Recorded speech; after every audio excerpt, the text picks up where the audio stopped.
In its infancy, Earth was a primeval hell. A lifeless planet bombarded by massive asteroids and comets.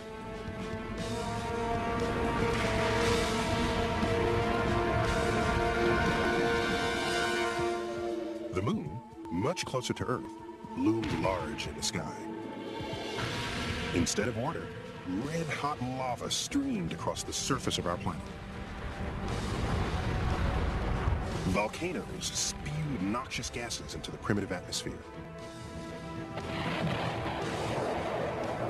Scorched and battered, Earth was a planet under siege. Yet somehow, the world we call home emerged from these violent origins. So how did Earth make such an astonishing transformation? How did it change from a raging inferno like this to a place we all know and love? With firm ground beneath our feet, air we can breathe, and water covering nearly 3/4 of its surface. A place where life could take hold and evolve into complex organisms like you and me. Well, it turns out, Earth became a habitable planet only after a series of devastating disasters in its early years. And to see how this happened, let's imagine all of Earth's 4.5 billion year history condensed into a single day. Just 24 hours on an ordinary clock or watch like this. If we start right now, then the first humans walked the Earth only 30 seconds ago. Dinosaurs began roaming the planet just before 11 p.m. The first multi-celled animals evolved at 9:05. Before that, mostly single-celled organisms existed, and we think the first of those appeared around 4 o'clock in the morning. Earth was born at midnight on this 24-hour clock, 4.5 billion years ago. But its violent history began well before that, when huge ancient stars that had reached the ends of their lives exploded. These supernovas cooked up all the chemical elements we know today, including iron, carbon, gold, and even radioactive elements like uranium. Over time, gravity took hold, and this cloud of stardust collapsed into an enormous rotating disk, the solar nebula. In the center of this disk, temperature and pressure rose, and a star, our sun, was born. Eventually, gases like hydrogen and helium would be swept to the far reaches of the disk. But closer to the sun were dust grains made of the heavier elements. They're circling around the early sun and little racetracks, and occasionally grains traveling nearby will collide. Something like this happens in your house. If you look under your bed, you find that little bits of dust are clutching together into little big, large dust balls. And something like that must be what happened in the solar system too. If they collide slowly, it can add up to a larger object and gradually grow. With enough collisions, dust grew into pebbles, and pebbles grew into rocks. And as the rocks grew larger, so did the collisions. If they collide head-on, or at higher velocities, then they'll actually break apart, like shooting a gun in a wall. But other times, the rocks stuck together. And the larger they got, the stronger their gravity became. Because of the gravitational attraction between these bodies, you coalesce. Instead of just making a mess, and you do make a mess as well, you build bigger things because gravity holds things together. In time, gravity shaped them into small round planets, or planetesimals, just a few miles across.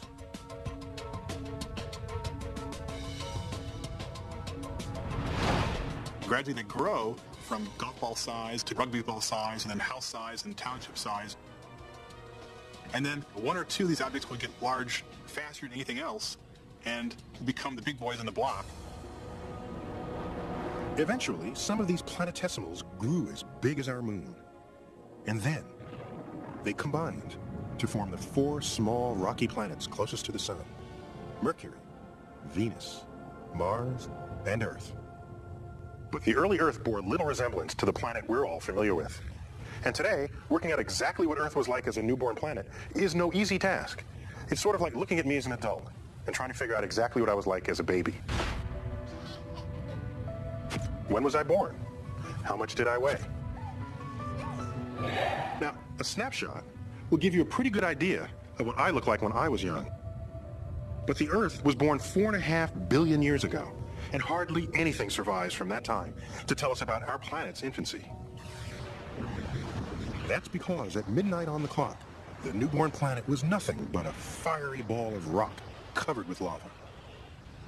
As you go back to these very earliest times, the first few 100 million years, the Earth was so energetic and was recycling material so vigorously and melting material that rocks from that period have not survived.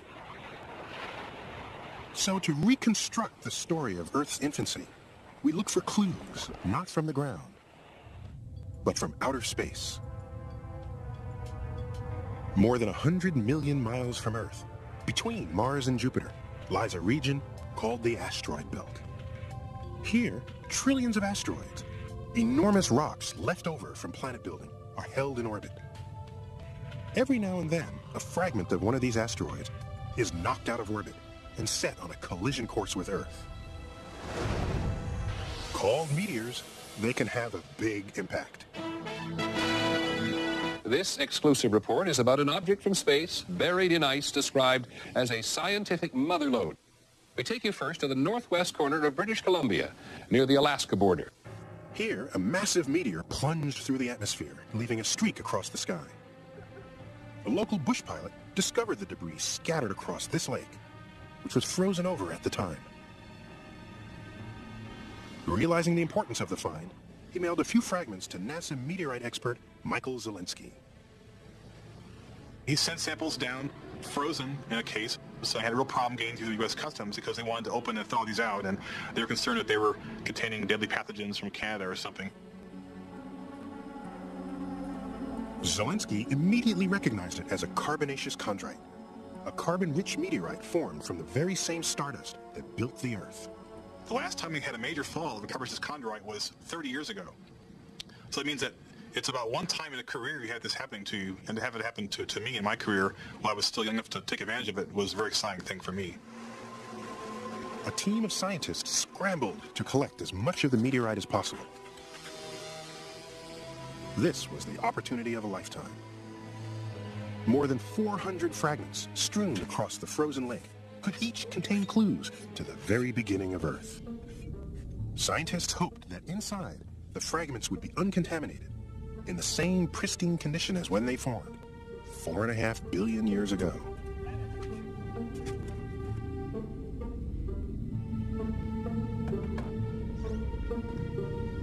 If it lives up to expectations, this meteorite could reveal the exact chemistry of the dust grains that built the newborn Earth. Meteorites are a window on the past, and they tell us something about the conditions in which the solar planets formed. This particular meteorite is really special. In the first place, it has the highest carbon content of any meteorite, and the highest amount of these preserved interstellar stardust grains of any meteorite. It has a very high water content as well.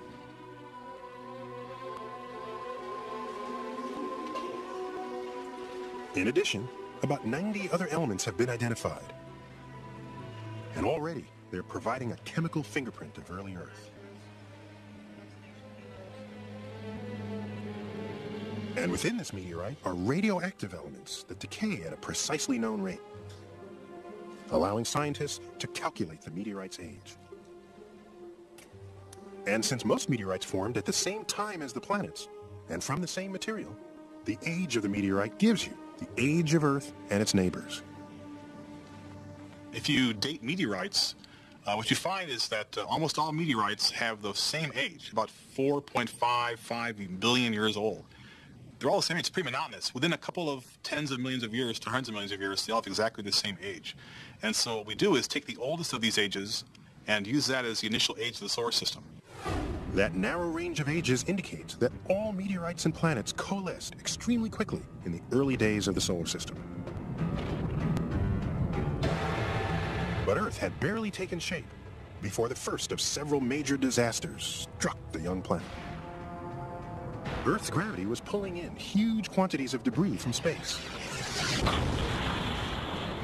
A continual bombardment that generated enormous amounts of heat on the surface. At the same time, radioactive elements trapped deep within the Earth were decaying, producing even more heat and roasting the planet from the inside.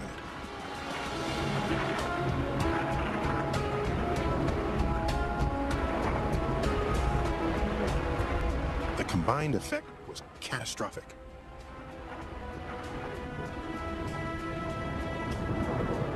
By 8 minutes after midnight on our 24-hour clock, the planet had become a raging furnace. And when the temperature reached thousands of degrees, dense metals such as iron and nickel in Earth's rocky surface melted. The outer part of the Earth would have been completely molten. We call that a magma ocean. It's a liquid rock ocean, hundreds of kilometers thick. Do you think the Earth at some point was a big droplet of melt just floating in space? When you have a totally molten object like this, the heaviest elements, and that includes things like iron, would sink to the center of this droplet, and the lightest elements, things rich in carbon and water, for instance, or light elements, would float to the top and float there like algae on a lake. The global migration of the elements, known as the Iron Catastrophe, would have a profound effect on the future of our planet.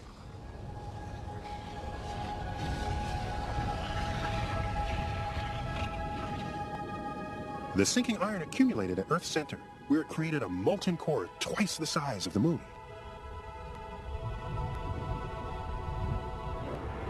The liquid iron is constantly swirling and flowing. And even today, this motion generates electric currents, which turned our planet into a giant magnet with north and south poles. The core is still in constant motion. And we can see evidence of Earth's liquid iron core on the cold, snowy wastes of Arctic Canada.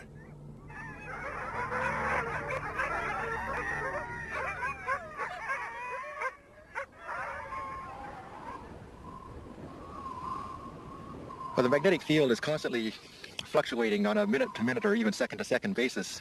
And one result of this is the fact that it causes the magnetic pole to actually move randomly over the course of a day.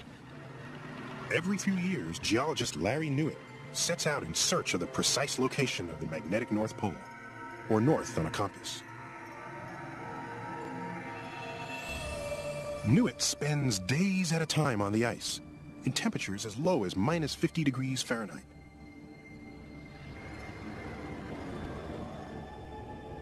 The geographic North Pole is in a fixed position, but the magnetic pole is always on the move.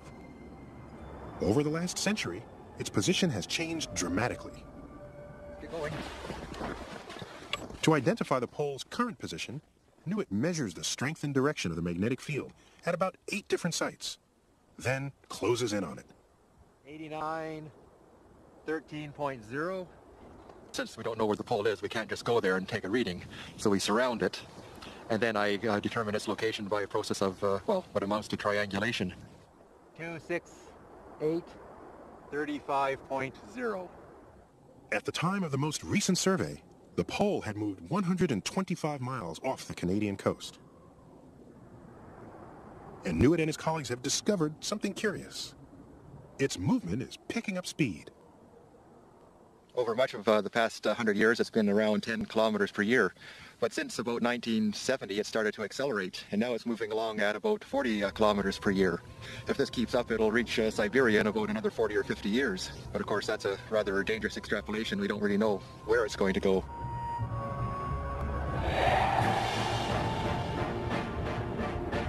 Without Earth's liquid iron core, life would be in trouble. This swirling ball of molten iron is what generates the magnetic field around our planet. And we need that magnetic field because every day, a deadly stream of electrically charged particles bombards the Earth.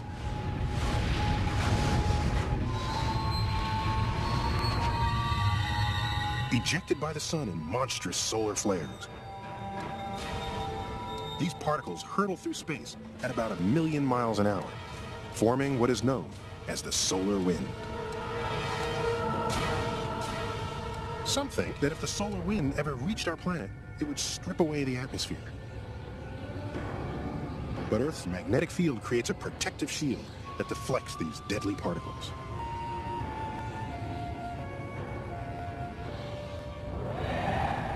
And you don't have to travel far to see the fate of a planet that lost its shield. 4 billion years ago, Mars had a liquid iron core and a magnetic field just like Earth's. Mars built up a thick atmosphere and supported liquid water on its surface. The planet may have even been home to primitive forms of life. But Mars is just a fraction the size of the Earth, so it cooled more rapidly. And as it cooled, its molten iron core hardened. As a result, Mars stopped generating its magnetic shield.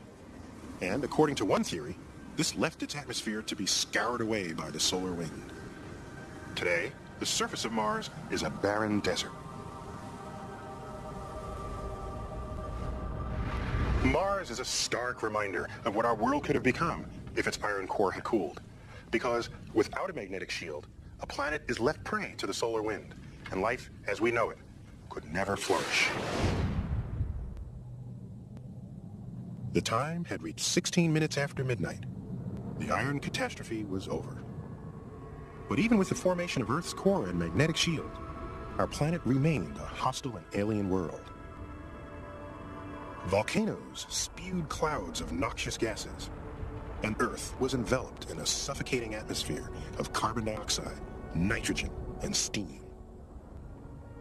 With no oxygen to breathe and no ozone layer to block the lethal ultraviolet radiation, this was not a hospitable place for life, at least life as we know it.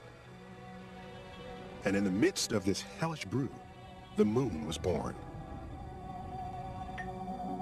Beginning when I was about 11 years old, I used to climb the stairs to the roof of this apartment building where my family lived here in New York City, a building prophetically named the Skyview Apartments.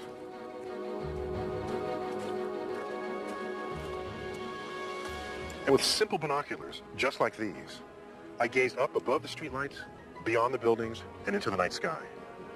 And nothing will ever capture the excitement I felt when I first turned my binoculars on the moon.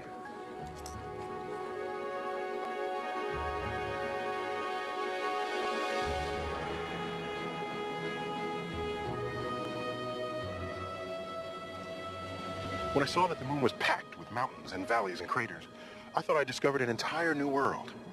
And then I began to wonder, where did the moon come from? And how did it get there? Well, little did I know that about the same time, the mystery of the moon's origin was also attracting the attention of a scientist named Bill Hartman.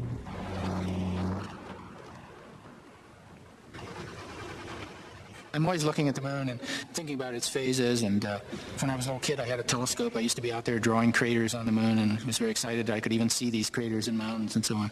So it's always had a special interest for me.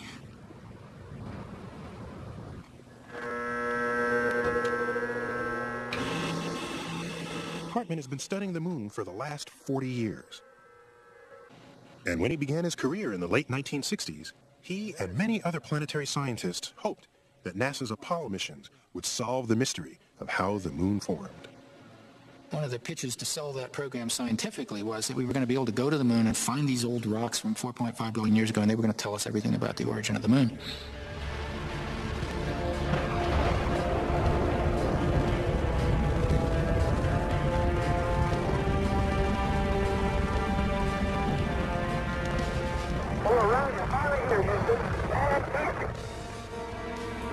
The Apollo astronauts collected hundreds of rocks from the moon's surface. Look at the size of that big. It is a biggie, isn't it? This one right here? That's it. You got it right there. Scientists calculated their age using radioactive dating. To their astonishment, they discovered that the moon was millions of years younger than Earth. And those same rocks held another secret. I think the biggest single surprise was that the materials on the moon had exactly the same chemistry as the Earth and different from any samples that we have anywhere else in the solar system. So that pretty well forced the idea that the moon has to form from the same basic material as the Earth. But even more mysterious was that the moon rocks contain very little iron, just like the rocks on Earth's surface.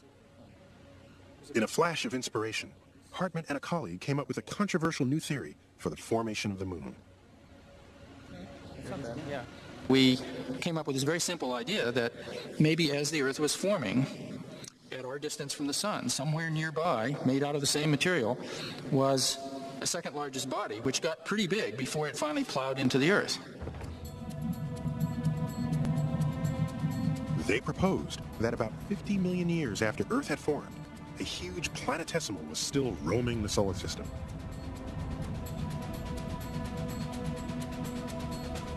This massive rock, about the size of Mars, slammed into our planet.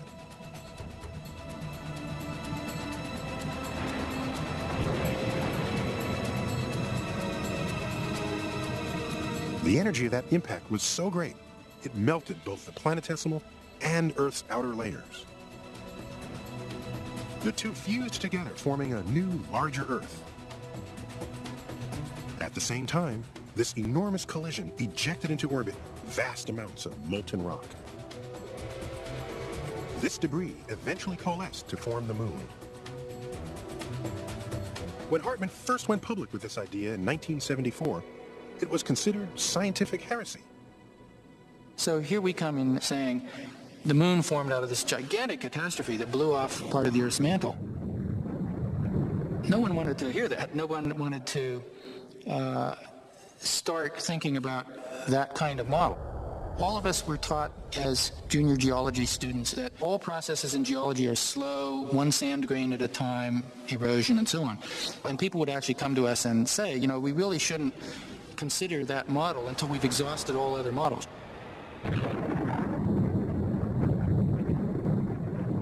10 years passed before anyone would take the idea seriously. And that was only after hundreds of computer simulations showed that the moon could have formed from a giant impact. Today, Hartmann's big idea is almost universally accepted. So it's been a long, slow process, and it's been really fun to see, you know, a little idea that you had a long time ago suddenly blossom forth as a leading theory. It was 16 minutes past midnight, 50 million years after our planet was born, and the moon had arrived. But the repercussions of this disaster were just beginning to be felt. The moon started out about 200,000 miles closer to Earth than it is today, and appeared many times larger in the sky. Earth was spinning much faster, making each day just 6 hours long.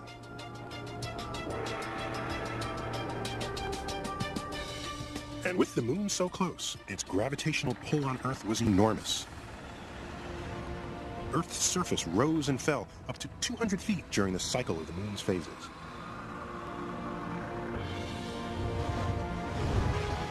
Over time, Earth's rotation slowed down as the moon drifted away. A process that continues even today. The idea of being able to measure the movement of the moon away from the Earth has always been a challenge. And so when the astronauts went to the moon, one of the things they did, they carried out this big device, which was a reflector, a retroreflector. It would beam a laser beam back in the direction that it came. On Earth, astronomers installed a laser so strong it could target the reflectors.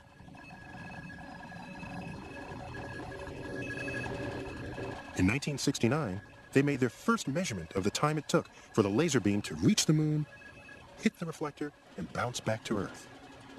A round trip of about 2.5 seconds.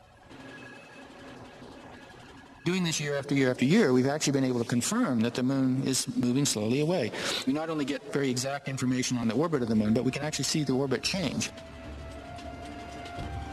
Now about 240,000 miles from Earth, the moon is moving away at a rate of 1.5 inches every year. The collision that created the moon was also a major stroke of luck for Earth. That impact was so immense that it forced Earth's axis to tilt in relation to the sun, causing the familiar seasons. And without the stabilizing influence of the moon, Earth would wobble dramatically about its axis. Today, the planet would experience wild climate swings. But when did a planet that looks like the Earth we know begin to take shape? Earth's hot molten surface took at least 1 billion years after the moon was created to cool and form a thick skin, its crust, or so scientists believed.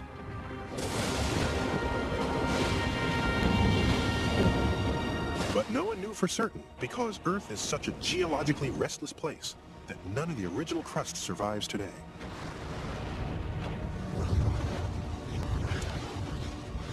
Yet startling new evidence is causing a major rethinking of when Earth's crust first formed.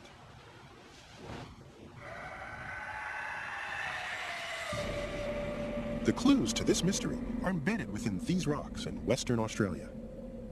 Here, geologists have extracted tiny crystals called zircons. About the size of sand grains, zircons are nearly as tough as diamonds. These relics of the early Earth formed when molten rock cooled into solid crust. So the age of the zircon gives you the age of the crust itself. And it was here that geologist Simon Wilde hit pay dirt when he found one crystal so old, he's convinced it was formed in the Earth's original crust. When we look at the chemistry in detail from the zircons in this rock, we find that it's consistent with having grown in a piece of continental crust. Radioactive dating shows that the oldest of the zircons Simon Wilde found in these hills is 4.4 billion years old, suggesting that Earth might have cooled and created a crust soon after the moon formed.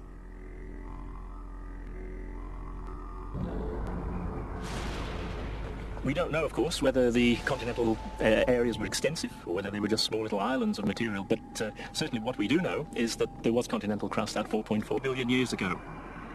This was just 150 million years after Earth was born, not 1 billion years as previously thought. But that led to another mystery. Once Earth was cool enough to form solid ground, water could collect on its surface. So when did that happen?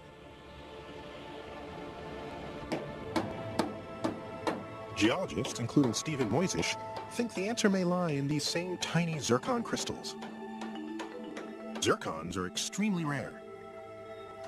So to find just a few crystals, Moisish had to pulverize and sift through hundreds of pounds of ancient rocks.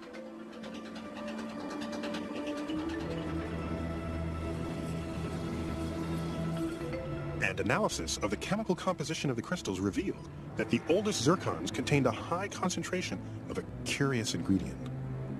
It was a type of oxygen called oxygen-18, an isotope that could only be present in large quantities if the zircon crystals had grown in water. The news that water might have been present so early in Earth's history was a bombshell. Not only was there crust present, which came as a surprise to most of us, it looks like, from some of the zircons, that crust interacted with large volumes of liquid water. The idea that water settled on Earth's surface so soon is controversial. But if true, it suggests a planet much more like today's than anyone had ever imagined. By 200 million years after the formation of the Earth, you can imagine a landscape of islands and small continents bathed by a primitive ocean. The time was only 10 minutes to 1 in the morning. The moon existed, and so did a planet with not just land, but water. Liquid water is the key to life. Every living thing requires it to survive. And eventually, water would cover nearly 3/4 of the Earth's surface. In fact, all the world's oceans contain nearly 100 million trillion gallons of it. It's an almost incomprehensible amount. So where did it all come from? How would Earth have ended up with such vast quantities of this stuff? Well, strange as it sounds, these great oceans may have been there from the very beginning, just hidden away.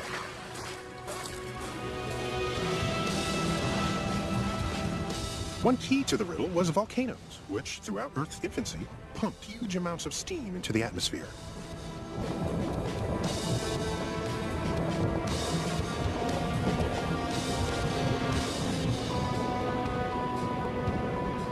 Then, as Earth cooled, that steam condensed into rain. Drop by drop, water collected in low-lying areas. There's nothing mysterious or surprising about this.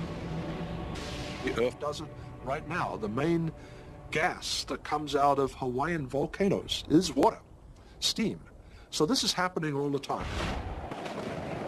But some scientists argue it would take far too long to create such vast oceans by volcanic outgassing. Instead, Earth may have had some help. The water in our oceans might have come from outer space, delivered to the surface by massive ice-bearing comets. The evidence for these ancient impacts is impossible to find today, since the original surface of our planet has long since been eroded or destroyed. But there's one place that preserves a record of impacts from that early era: our moon. Every one of those craters was a meteorite explosion at some time. That's incredible. Oh, there's a nice one with fractures, and another bigger crater out here, small craters. The moon's surface is littered with craters, some of them hundreds of miles across. In fact, the moon was ravaged by more than 1 million major impacts in its early years.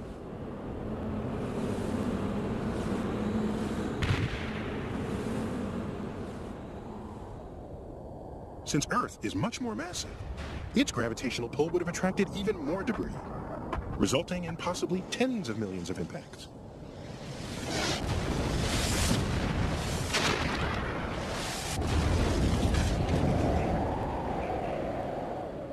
We all hear about the impact 65 million years ago that wiped out the dinosaurs. And you're getting that kind of impact something like once a month on the early Earth. But this rain of debris left over from the formation of the solar system continues for several hundred million years. And in this cosmic debris field, comets containing huge amounts of dust and ice would have been plentiful. Like dirty snowballs the size of mountains, roughly half their mass was water.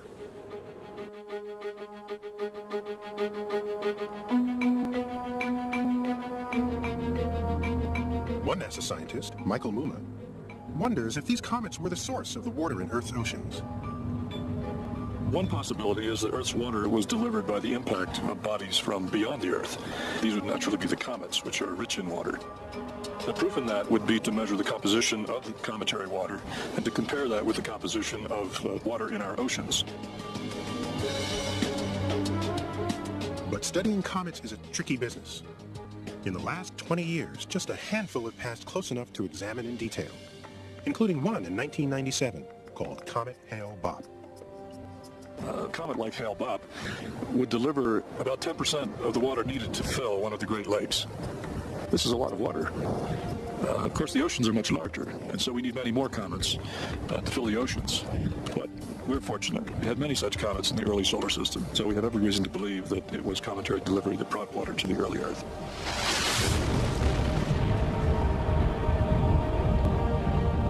Muma thinks that the heat of an impact would have evaporated the ice within a comet, creating storm clouds over vast areas of the planet.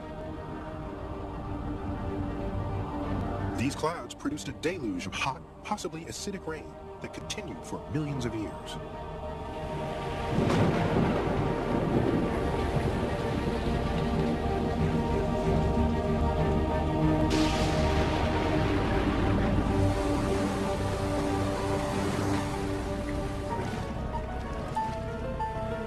At first, the rain would have formed lakes and rivers, and eventually, water would cover almost the entire globe.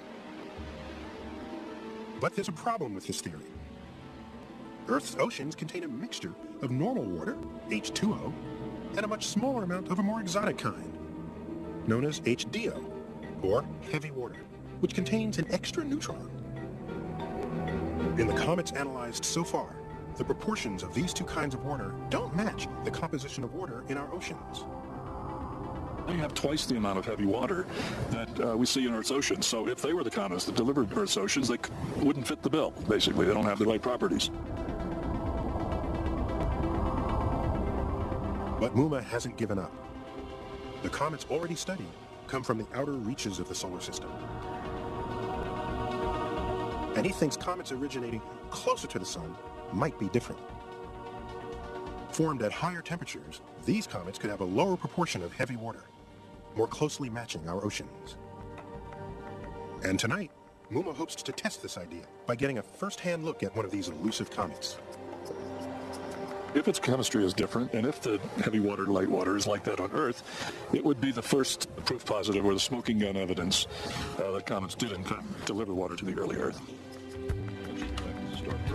But first, the team has to hunt down the comet.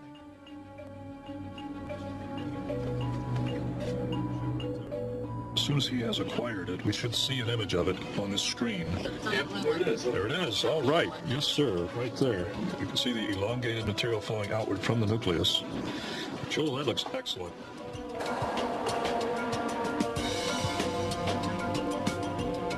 With the comet in the crosshairs of their telescope, they can home in on the kind of water it's carrying. Bring up this picture. Moment of truth here. Yeah. People often ask, how can you measure water in an object that is 100 million miles away? We do this by a method called spectroscopy. It's a little bit like taking fingerprints. The little ridges on your fingers look different for every person. And in the same way, the light that is emitted by a given molecular compound is different. It emits at different wavelengths. Dark spot. We just need more. But it turns out, this comet is a very dirty snowball indeed. There's so much dust on the surface that it can't reflect enough light for the team to find out what kind of water is on board. It did not brighten as expected. This was a bit of a disappointment. Comets are quite fickle. You know, they're unpredictable. In some ways, they're like cats. They both have tails, and they both do what they want to.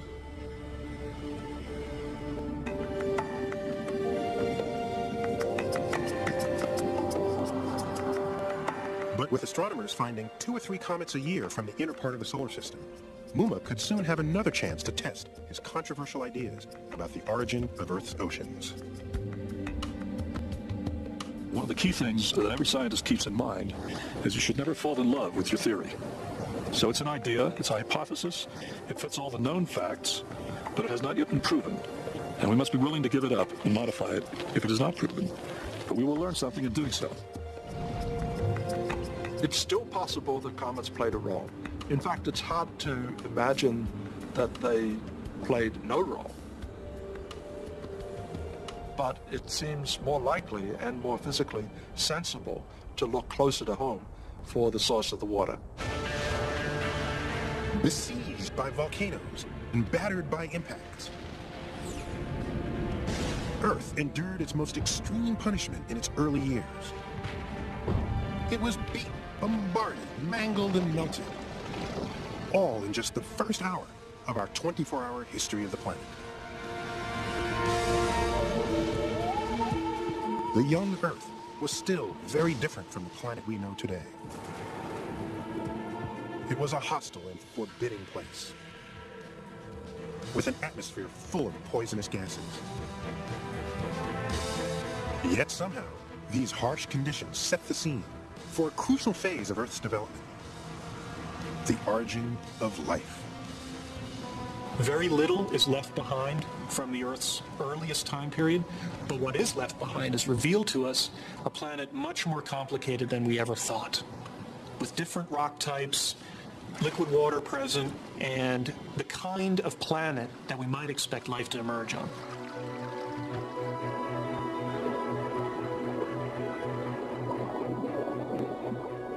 Do we know if life was around 4.3 billion years ago? Well, who can say? We can say, however, that the template, the ground underfoot, was there. Could life have been present? Why not? But first, the once hellish Earth would have to undergo another change as radical as any that had come before. Catastrophe and cataclysm transformed the Earth. Now our planet would be ready for the greatest drama of all time, the rise of life. Next on Origins, life takes hold on Earth. Life evolved on this planet very early and very fast. But where did it come from? And how did it survive in the hostile environment of early Earth? Go back in time to when invisible creatures ruled the planet and caused the most dramatic transformation ever in Earth's history. Watch the next episode of Origins, coming right up. In the endless reaches of the universe, Earth seems unique. It's a planet shaped and molded by life. A planet that 6 billion people call home today. But when it was born, some 4.5 billion years ago, Earth was a violent place. So hostile, it's hard to believe life could ever begin here.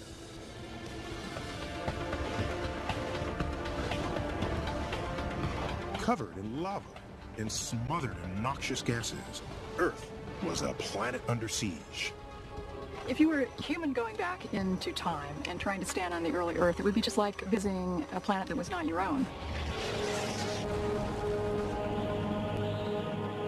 This was a hazardous world, no doubt about that. If you were located in the wrong place at the wrong moment, you were simply vaporized. It was a planet plagued by catastrophe. If you condense all of Earth's history to just 24 hours, then only minutes after it formed, the entire globe melted and reformed. Then, to make matters worse, another planet about the size of Mars slammed into Earth. A cataclysm that created our moon.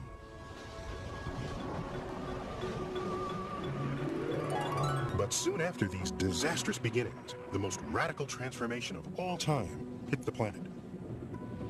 The origin of life. So how did life begin? Well, over the years, people have come up with some pretty creative answers to this question. One of my favorites comes from a 17th century scientist who wrote down a recipe for creating life from scratch.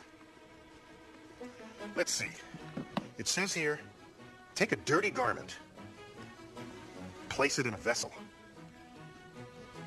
Next, add wheat. Then, according to the recipe, after fermenting for 21 days, mice will appear, fully formed.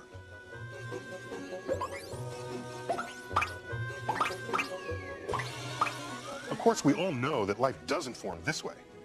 But at some point in Earth's early years, life did emerge out of non-living ingredients.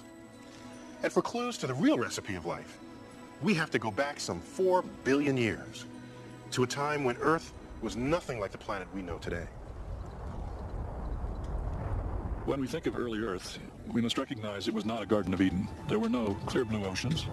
There was no clear water. There were no plants. There was no life at all. The young sun was weaker than it is today. And its light barely penetrated the atmosphere of carbon dioxide, spiked with the pungent fumes of hydrogen sulfide.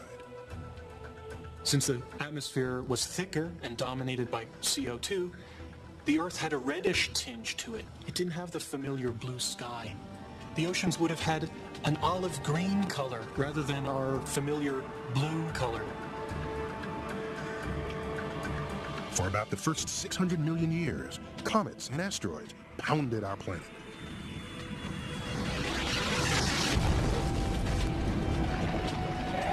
A time known as the Heavy Bombardment.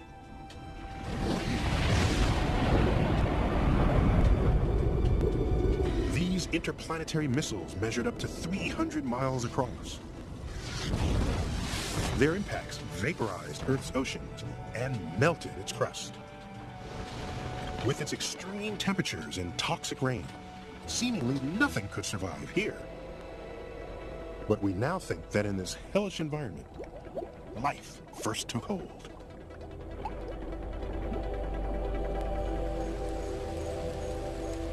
And today, hidden away in remote corners of our planet, conditions that in some ways resemble the extremes of early Earth can still be found.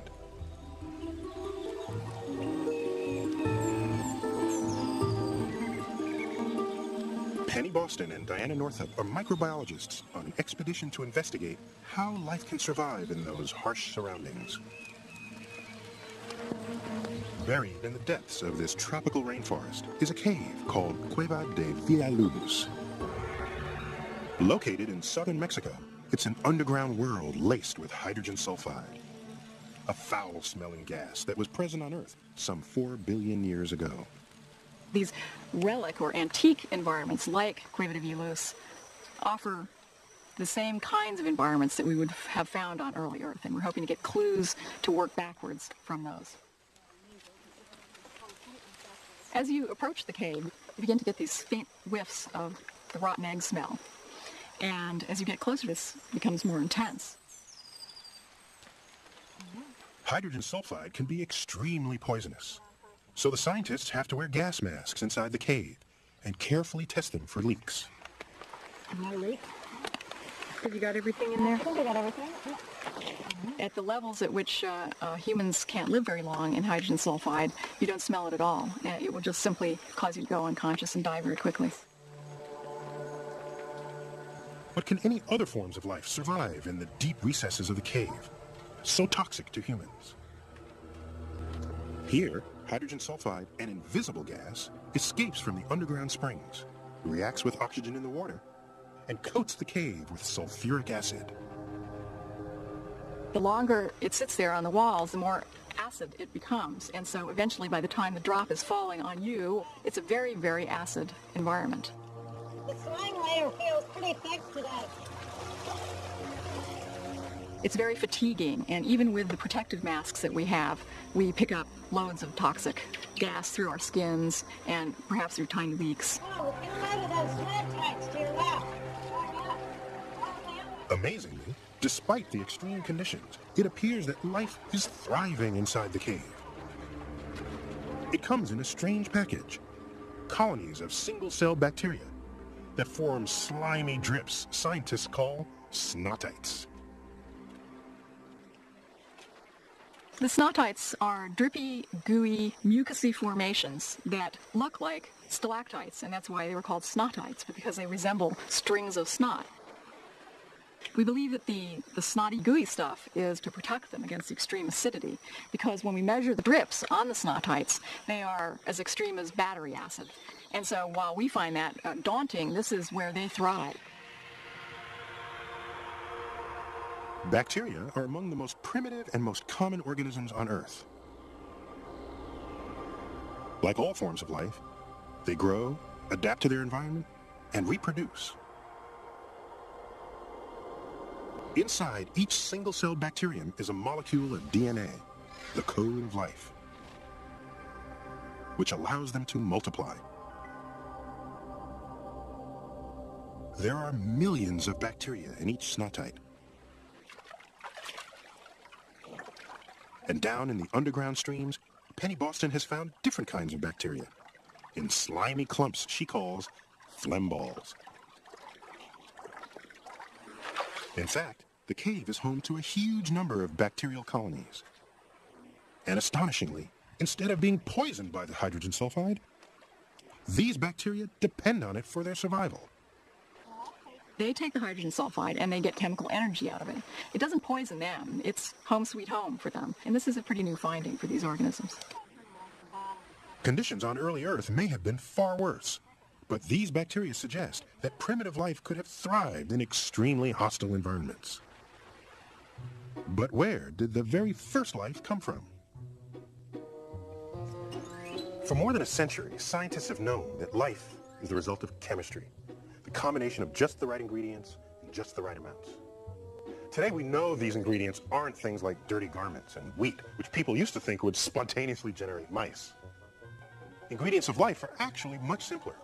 All living things, from bacteria to mice to you and me, are made from a small set of chemical elements. Hydrogen, oxygen, carbon, nitrogen. 4 of the most common elements in the universe. Combined in just the right way, These are the fundamental ingredients of life. And carbon is the star of the show. Carbon's everywhere. It's all over the universe. What makes carbon special is the kind of bonds that it makes, both with itself and with other elements. We know of no other atom that has the flexibility that carbon has to form diverse types of compounds. And the idea that life could have started when carbon and other ingredients combined in the harsh conditions of early Earth was first put to the test in the 1950s by a young graduate student named Stanley Miller.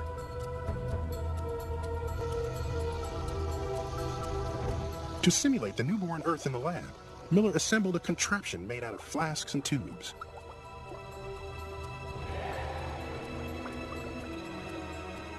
He filled one flask with gases thought at the time to represent Earth's primitive atmosphere, and he connected that to another flask with water to represent the oceans. And then he did a brilliant thing. He simply put an electric charge through that to essentially simulate lightning going through an early atmosphere.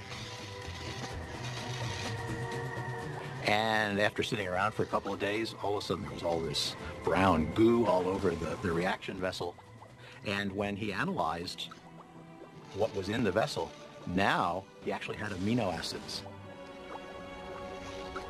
Amino acids are compounds that form when molecules of carbon and other elements link together. They are the essential building blocks of proteins and cells, vital ingredients of all living things. Stanley Miller's experiment was headline news and jump-started the scientific search for the origins of life. Life is really chemistry. There's no question about that. In fact, it's a chemistry that when you get the recipe right, it goes, and it goes fairly quickly. That recipe is hotly debated today.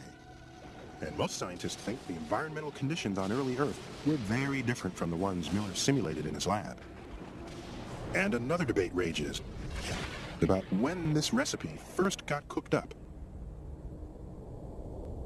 On our 24-hour clock, the barrage of asteroids and comets lasted from about midnight until almost 3:30 in the morning. The assault then weakened, but continued for more than 100 million years. It's hard to believe that life could have gained a foothold during this unstable period. But new discoveries reveal that life may have existed as early as 4 in the morning, or about 3.8 billion years ago.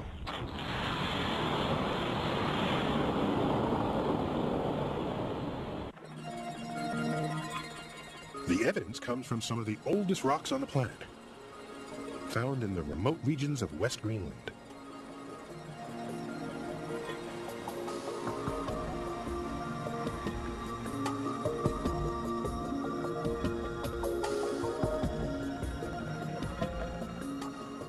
The geology of Greenland is unique. It contains a record of some of the earliest geological processes that we know of on the Earth. The rocks themselves are thought to be between 3.7 and 3.9 billion years in age. These rocks are so old that any fossils they once contained have been destroyed. So, to find out if life existed when they formed, Moisish had to look for evidence that is far more elusive. There may have at one time been small fossils, microfossils, but under the conditions of heat and pressure that these rocks experienced, such fossils would have been disaggregated and destroyed. So what we have left behind then are chemical fingerprints of ancient bacteria or microbes. To search for those fingerprints, Moisish first extracts a sample from the ancient Greenland rocks. Then, he will analyze its chemical composition, looking for carbon, a signature of life. But carbon comes in several different forms. And Moisish wants to know if the carbon in this sample is the kind left behind by living creatures. If so, he believes that life may have existed when these rocks formed over 3.8 billion years ago. A controversial claim. It was a surprise for us to find evidence of ancient life in these rocks. We didn't know if it would be there. You know, just because the stage is set doesn't mean that the actors are present. But these samples here represent the first evidence we have, direct evidence of a biosphere on our planet. If it emerged so early, life was lucky to miss the greatest cataclysm of all time. An impact like no other in our planet's history.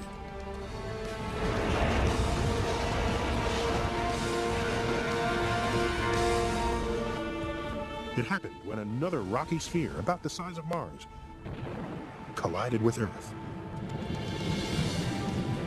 The outer layers of our planet were vaporized, and the debris from this collision coalesced to form the Moon. That impact was so powerful that any building blocks of life that existed on Earth would have been destroyed. This gives rise to speculation that the ingredients of life didn't form on Earth at all, but arrived special delivery from outer space.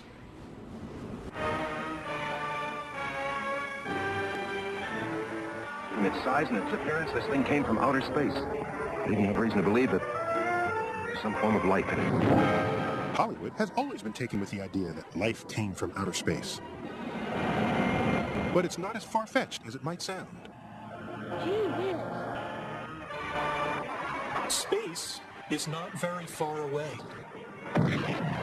Space is only about 20 kilometers that way. Now that's very close, and space is vast.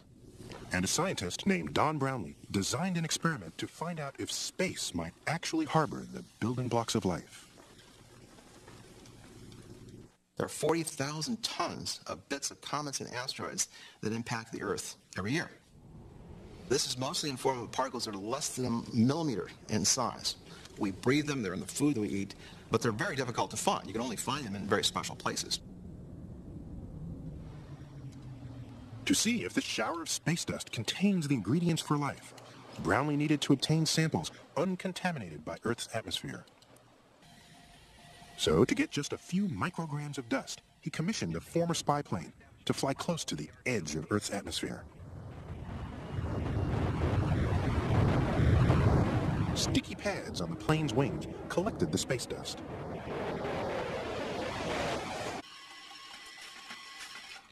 Then, Brownlee's colleagues sliced the dust particles into slivers less than 1/10 the thickness of a human hair. And they discovered that these tiny particles are rich in the seeds of life. When you look at them in an electron microscope, it's this wonderful array of minerals and carbon and organic materials that are 4.55 billion years old, and we believe are the building blocks of life. And this extraterrestrial dust isn't the only possible source of life's ingredients. In a region of space called the asteroid belt are huge amounts of debris left over from the formation of the solar system. And sometimes, chunks of debris containing metal and rock fall to Earth, bearing surprising gifts. One such meteorite landed in the town of Murchison, Australia in 1969. It's a gold mine, this little chunk of meteorite which fell on Australia last year. For the past 6 months, they've been taking it apart and have discovered it contains amino acids, the building blocks of life. It was the first time that complex organic compounds had ever been found in material from space. And if meteorites like it were common, perhaps they had delivered vast quantities of the original constituents of life to early Earth. Enough organics are present here that we think that meteorites like this provided to the early Earth its entire budget of organics. So all the organics in your body, all the carbon in your body, and in your lunch you had today, arrived on the Earth in meteorites like this. If they come in the atmosphere in large enough objects, they're like little capsules coming in the atmosphere. They break apart on the Earth's surface and deposit their cargo of organics.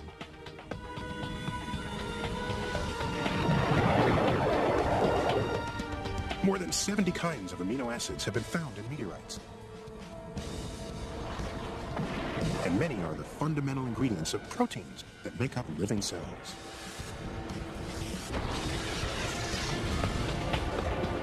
During the heavy bombardment, millions of meteorites may have seeded the Earth with the stuff of life. And there might have been an even more efficient delivery system. Comets are like giant dirty snowballs made of ice and rock. Some comets that hit the early Earth were the size of mountains, and a large portion of their mass could have contained organic compounds.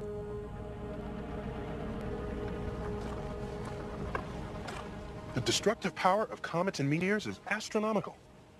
The meteor that slammed into Earth some 50,000 years ago, here in Arizona, blasted a hole in the ground nearly a mile wide, from here to here, and so deep it could hold a 60-story skyscraper. And as if that weren't enough, the force of the impact was so great that it instantly vaporized nearly the entire meteor. 300,000 tons of it. So it makes you wonder, if the building blocks of life were delivered courtesy of comets and meteors, could any of the tiny ingredients they carried have survived the landing? And just what happens to things like amino acids when they slam into Earth with such devastating power?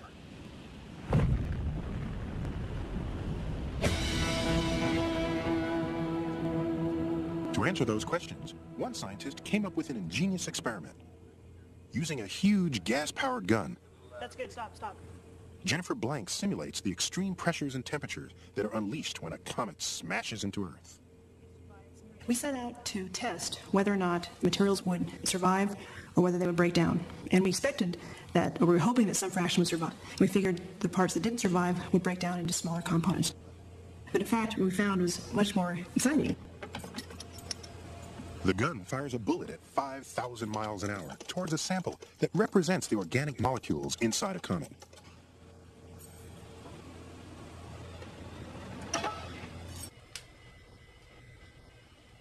The sample consists of a solution of 5 different amino acids, 2 of them present in every living cell.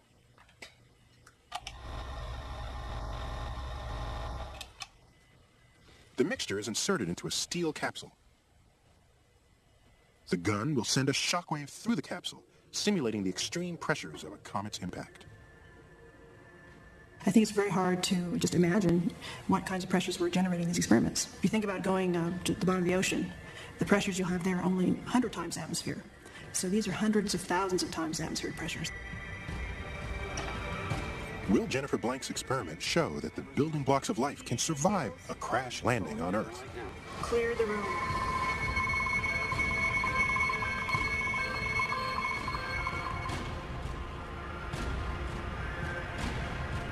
Charging up. Okay, bringing up the X-rays. Okay, I'm doing external view. Ready to fire? Go ahead. Okay, then 3, 2, 1. 3,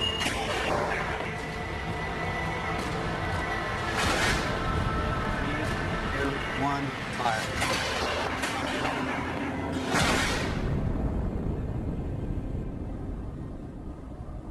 When they remove the capsule, it's undamaged, but have its contents survived the impact. The once clear solution of amino acids has turned a tarry brown color. And the analysis revealed that not only had the material withstood the colossal pressure of the impact, but it had transformed into a new compound.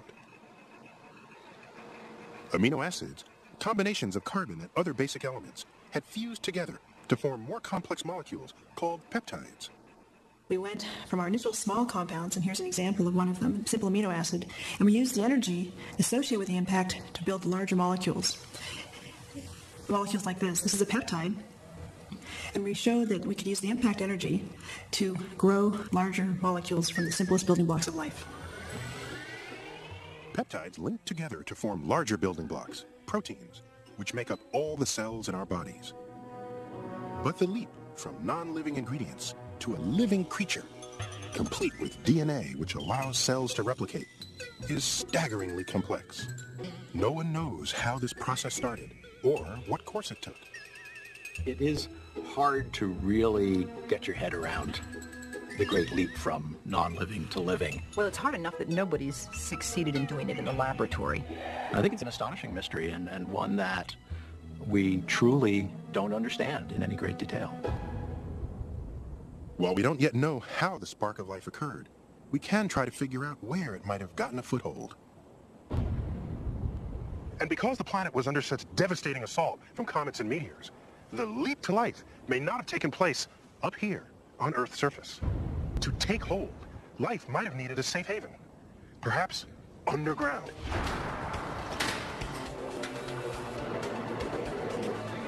A team of scientists descends into one of the deepest mines on Earth to investigate whether microbial life can survive far below the Earth's surface.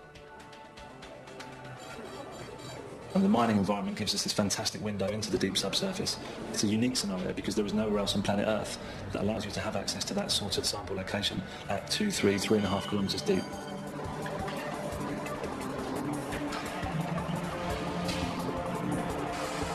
It takes 45 minutes to reach the heart of this South African mine.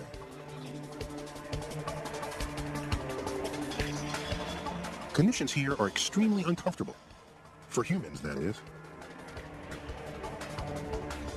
The temperature of the rock is 120 degrees Fahrenheit, and the air pressure is twice that at Earth's surface. Life down here survives entirely without sunlight. If they exist, microbes need to find a way to live in pitch darkness, drawing chemical energy from water and minerals trapped in the surrounding rocks.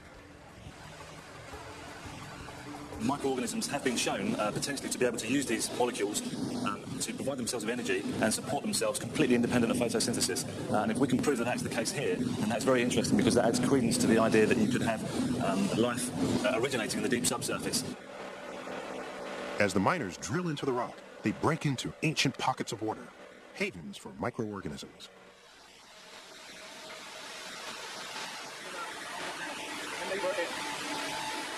We're not sure how organisms can live in such extreme environments. The major thing is there's such low nutrient availability. There's nothing really for these guys to continually use and process to survive, and yet somehow they do. And the question is, how do they do it? 3, 2, 1, go. The first step is to collect pristine samples of the water and see if they can grow the microbes it contains. I get a very big sense of achievement if I can actually take something that's been isolated for 200 million years, put it in the laboratory and actually find out what it is this organism needs to survive. In a makeshift lab near the mine, the team attempts to recreate the environment deep inside the rock. And they have found that these microbes are dining on a variety of strange gases. It turns out that in the deep subsurface there's an abundance of methane gas and ethane and propane. And for you and I, that's not a very exciting diet, but what we think is that these organisms may be taking that kind of gas and actually using that as a food to survive. On such an exotic diet, the bacteria draw just enough energy to divide and reproduce only once every 1,000 years, suggesting a way that life could have survived deep beneath the surface of the early Earth. And Earth's crust may not have been the only place where life could have hidden from the heavy bombardment.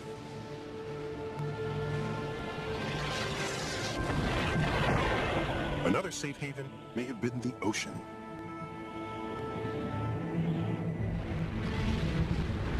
Volcanic activity was intense on the early Earth. Chemicals from deep inside the planet spewed into the primitive seas. Even today, marine biologists have discovered volcanic vents on the ocean floor.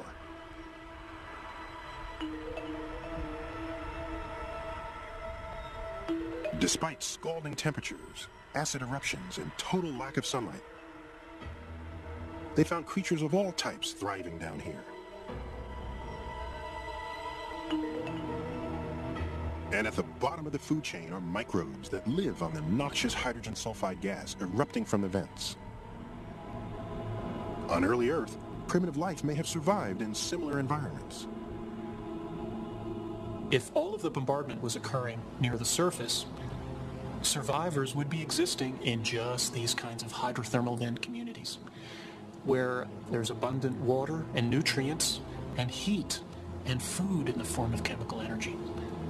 It has been found that organisms collected there nowadays are genetically akin to some of the earliest organisms that we think existed on the Earth. By about 3.5 billion years ago, or 5 o'clock in the morning on our 24-hour clock, the bombardment of asteroids and comets had ceased. With far fewer violent impacts on Earth, microbial life could now survive outside its protective hiding places. After it reaches Earth's surface, life would take advantage of another source of energy, the sun. Up here, microbes evolved a green pigment known as chlorophyll. This allowed them to trap sunlight and use it to drive a chemical reaction that converts carbon dioxide and water into food, called photosynthesis. It was a clever invention that enabled some bacteria to grow and reproduce almost without limit. Once it started, photosynthesis was a runaway success. And today, it's how all green plants make their living. As Earth cooled, this new generation of cells spread across the oceans. Immense colonies of green slime would take over the world, kicking off the greatest transformation in our planet's history. Photosynthesis is the great liberator of biology. With photosynthesis, the energy is coming from the sun, and life could spread literally over the entire planetary surface. And this remote corner of Western Australia holds clues to how that happened. These domed structures, called stromatolites, are built up layer by layer over thousands of years by tiny microbes. These microbes may be similar to life forms that dominated our planet billions of years earlier.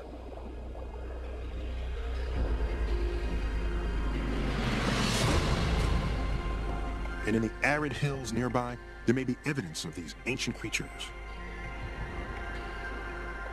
These rocks have remained unchanged for 3.5 billion years. Here, it's possible to walk on the surface of early Earth.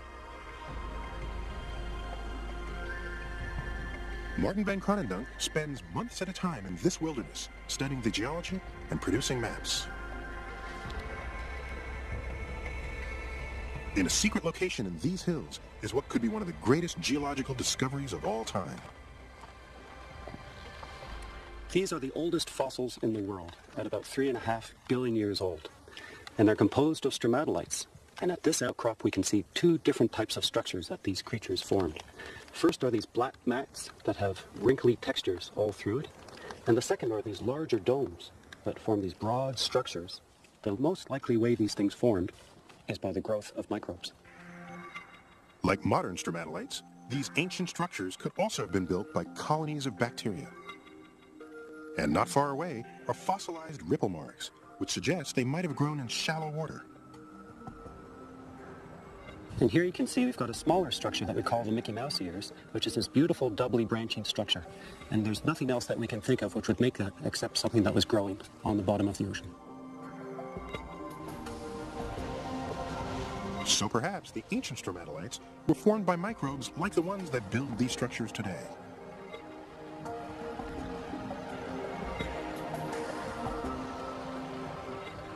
These big stromatolites are composed mostly of rock at the bottom, and the only living part of the stromatolite is a thin layer on top. And that thin layer on top is made up of microscopic blue-green bacteria called cyanobacteria. Named after the blue-green color of their cells, these cyanobacteria use photosynthesis to collect energy from the sun. They secrete a sticky coating to shield them from ultraviolet radiation. As tiny pieces of dust and sediment settle on top of the sticky cells, the bacteria migrate closer to the surface to reach the light. The layers of sediment build up by about 0.5 millimeter a year. These structures contain living microbes, just as they have for thousands of years. The amazing thing about these stromatolites is that the microorganisms which build them are so tiny. And the structures that you see around me, compared to their size, are enormous. It would be like if humans made a skyscraper that was 105 kilometers high by 70 kilometers across. These are massive structures for the size of the organisms that make them. Many different shapes and sizes of what appear to be fossilized stromatolites have been found in the rock. It seems likely that these structures were formed by some type of microbe living on the early Earth. Perhaps even by the ancestors of today's cyanobacteria. We're looking at sort of a cross-section through the top of these cones, and the layers that were laid down year after year. And the fact that they're all different sizes on this one surface shows that there was a colony of microorganisms growing on this one bedding plane. And that's really fascinating because it means that life evolved on this planet very early and very fast. And it's the cyanobacteria that would bring about the most astounding change in Earth's history. A change that could have started as early as 3.5 billion years ago. Over time, stromatolites would spread out across the planet. As a byproduct of photosynthesis, the ancient bacteria produced a waste gas, oxygen. The oxygen was absorbed into the oceans at first. There it combined with iron erupting from undersea volcanoes to form iron oxide particles that fell to the ocean floor. Over the next several 100 million years, the planet literally rusted. There may have been other forces at work, but eventually, all the iron was turned into oxide, building up layer after layer, one of the most valuable mineral deposits on Earth, iron ore. Located in Western Australia, this is one of the world's largest iron mines. The iron here was originally deposited on the floor of a primordial ocean. Block 2, we're at the firing position, stop is connected.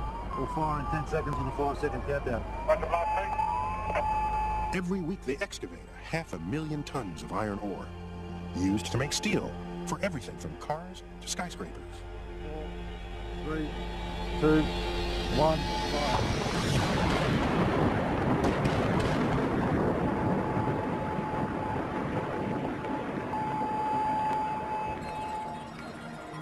In a more pristine state, thousands of ancient layers of iron ore are preserved in the Karijini Gorge, just 30 miles from the mine. The layers exist because different amounts of iron oxide were deposited at different times of the year. Cyanobacteria produced oxygen in varying amounts as water temperature changed with the seasons. All over the world, vast amounts of iron ore were laid down in similar ways.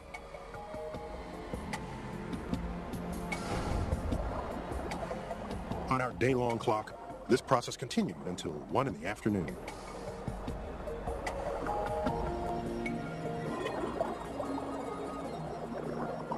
Eventually, oxygen produced by cyanobacteria began to build up in the atmosphere.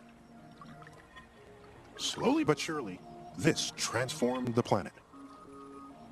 Over the next 8 hours or so, tiny microbes raised the level of oxygen from less than 1% to today's 21%.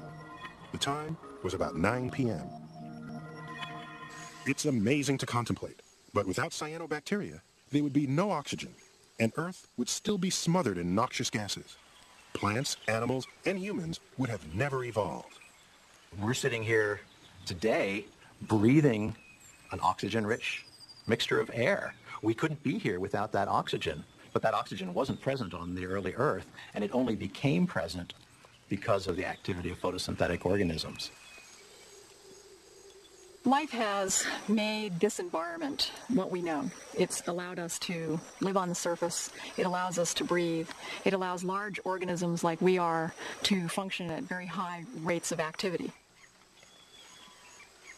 The oxygen also helped protect life from the sun's lethal ultraviolet radiation by creating a layer of ozone in the upper atmosphere. One of the fascinating properties of that is that it actually screens out, just sort of like a sunscreen does on your skin, screens out this harmful radiation. With the protection of the ozone layer, life was able to diversify into more complex organisms. It took only the last 3 hours of the day for all other life forms on our planet to evolve. The first multicellular life emerged at 6 minutes past 9 in the evening. Then came fish, and insects, and reptiles. By about 10 minutes to 11 in the evening, dinosaurs roamed the Earth. The first primates appeared at 20 to midnight. And with less than 30 seconds to go, the first humans made their appearance. It's only been the last 10% of the Earth's history where there was life on the surface of the Earth that you would see with your naked eye. So for most of Earth's history, life has basically been invisible on the Earth. Over 1 billion or 2 billion years, the amount of oxygen that these little creatures produced was enough to actually change the entire atmosphere of the planet.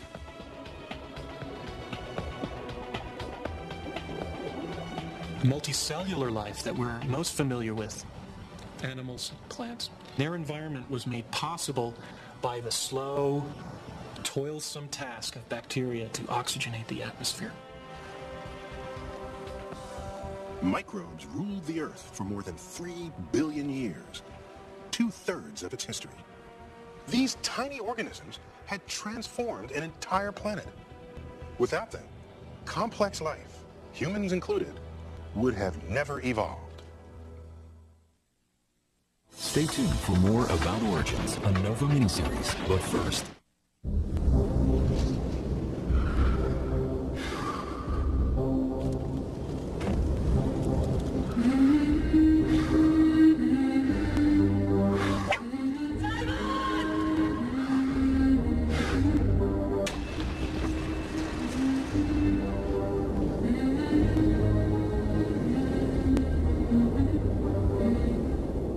coming up tomorrow night on Origins, where are the aliens?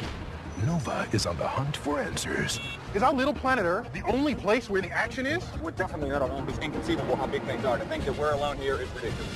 If extraterrestrial life is really out there, what makes us think we can find it? We're finding new planets like crazy. These planets could be much stranger, much more bizarre than any theories that had ever been conjured before. Then, the ultimate mystery. How did the cosmos come to be? How did the universe cook up the perfect ingredients for life? The cosmic quest starts with a bang, ends with us, and tells a new story of what happened in between. We are actually on the brink of a revolution of unimaginable proportions. A scientific detective story takes you back to the beginning of everything. On Origins, a Nova miniseries, tomorrow night on PBS.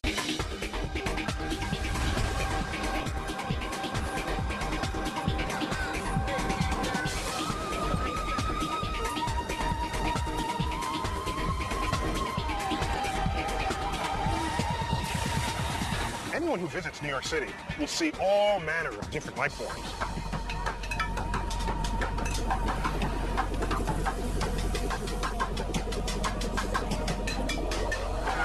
And you don't have to look far to realize that our planet is teeming with a diverse population of living creatures.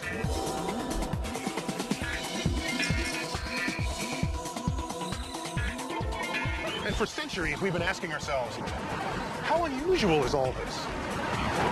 What about the rest of the universe? Is our little planet Earth the only place where the action is? Are we special? I find it hard to believe the fact that we're the only people in this universe. We're definitely not alone. This is not just one universe, you know what I'm saying? There's like 100,000 million galaxies in the universe. There's trillions and billions of universes. Whatever. The point is, it's inconceivable how big things are. To think that we're alone here is ridiculous. Many people are ready, even eager to believe that we're not at all alone. And that's the view prevalent in lots of popular films and TV shows. These are the voyages of the Starship Enterprise. It's an appealing fantasy. Star Trek. Star Wars. Men in Black. All portray a universe filled with a multitude of intelligent life forms. Show us the merchandise, you can lose another headgear. Sometimes they're friendly, and sometimes they're not. Screenwriters have come up with some pretty interesting behaviors for their extraterrestrials. But they often ignore some basic principles of biology. For example, in the film Alien, a human being plays host to a parasitic alien until it's ready to be born. This has long bothered biologist Jack Cohen. Alien is not concerned with the biology. You can't have a creature living in your chest, which is bigger than your heart, and you don't know it's there, and your immune system isn't turned on, particularly if it's never seen a human being before. It doesn't work biologically. But it works as a film, because you see the thing coming out of the chest, and it's exactly what they want. It's a horror film. Another classic horror image of extraterrestrials shows them as giant insects, the alien of choice for the film Starship Troopers. But according to the laws of physics, this kind of anatomy is impossible. It's like bringing a mouse up to be the size of an elephant. Its little thin legs wouldn't take the weight and they would break. You have to redesign. And it's a lot easier to have a terrifying film with giant ants. As unscientific as the oversized insects of Starship Troopers are, at least they don't look like people. By far, most films, even the ones with huge special effects budgets, depict aliens that actually look like they evolved on Earth, because they have faces that resemble ours. Nearly all the vertebrates we see around us, humans included, have faces with 2 eyes, 2 nostrils, and a mouth below. This configuration came from a common ancestor who lived hundreds of millions of years ago. Now, when we look at these aliens, and they've got faces with 2 eyes and a nose and a mouth, they can't be aliens. They must have developed on Earth. They must share that same ancestor, or they wouldn't have faces like that. We expect a living thing, a dog or a cat, or even a fish, to have a face. Therefore, when we invent something for a film, we give it a face. And that really enables the people who are watching to get moved by it. Real aliens can't be like that. Cute. Real aliens? What are we talking about? UFO sightings and abductions that show up in tabloids?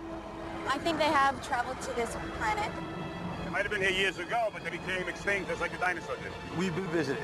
Those lights in the sky are all weather balloons. There are some people who believe that aliens are already among us, but there's no credible evidence.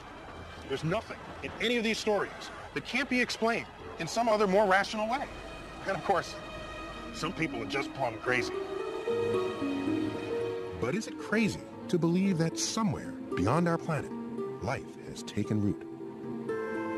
Many scientists would say it's not only possible, but likely.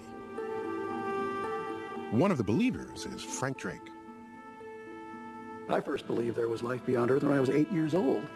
Not for any good reason, only because my father told me there were other planets, something like the Earth out there. And to my young mind, that meant places just like where I lived, with houses and streets, and in fact creatures that looked just like me, which was certainly wrong. But I believed.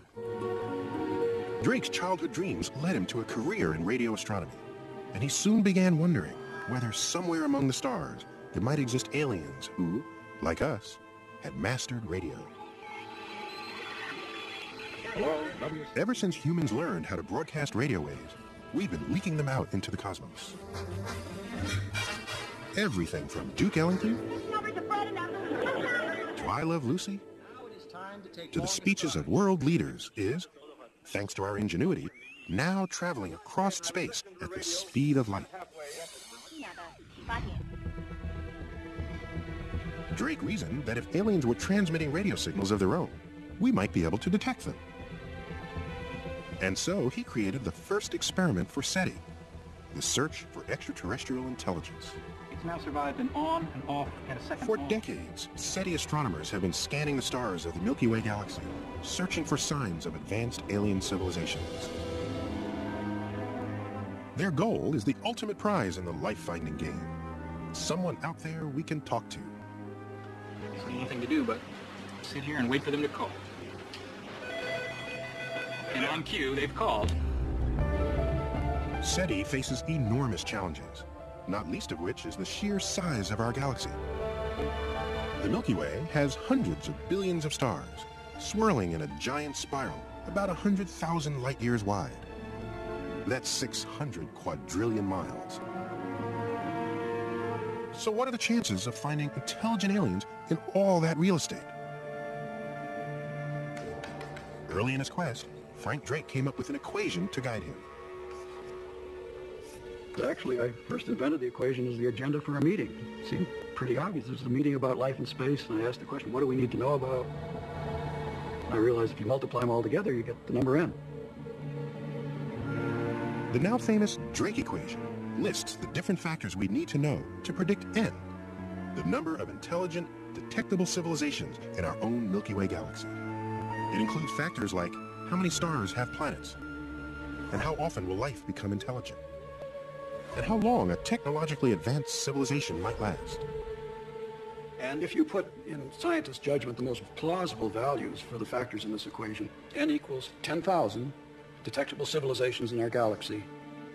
10,000 intelligent civilizations. just in the Milky Way alone. That's Frank Drake's best bet, but it's far from conclusive. If you plug different values into the equation, then it's easy to come up with other results. Anything from 1 billion civilizations all the way down to 1, ours. For a long time, the values for most of these terms were unknown. The Drake equation was something of a list of mysteries, leaving the equation unsolvable. But in the last few years, our knowledge of cosmic origins has been growing exponentially, and we're on our way to solving at least some of these mysteries. Take just one term in the Drake equation, the percentage of stars, other suns, that have planets orbiting them. If alien life is anything like us, it needs some solid ground to call home. And so, we want to know how many planets are out there. Depending on who you talk to, our sun's got 8, maybe 9 planets circling around, including Earth. Until recently, we haven't been able to see any planets beyond our own solar system.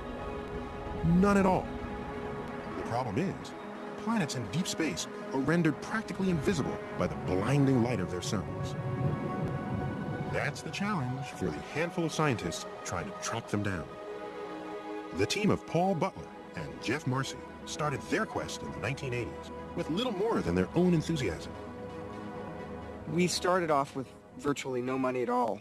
The first proposal I wrote for a grant to fund our planet search was for $930 for the whole year. When Jeff and I started the planet search back in the fall of 1986 at San Francisco State University, to say we were unknown is to overstate it. We were sub-unknown.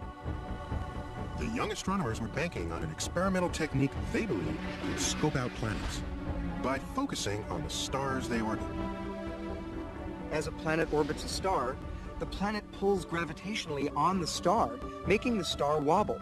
You can tell a star has a planet, or more than one planet, just by the motion of the star, which ought to be stationary, but wobbles due to the pull on it by the planet.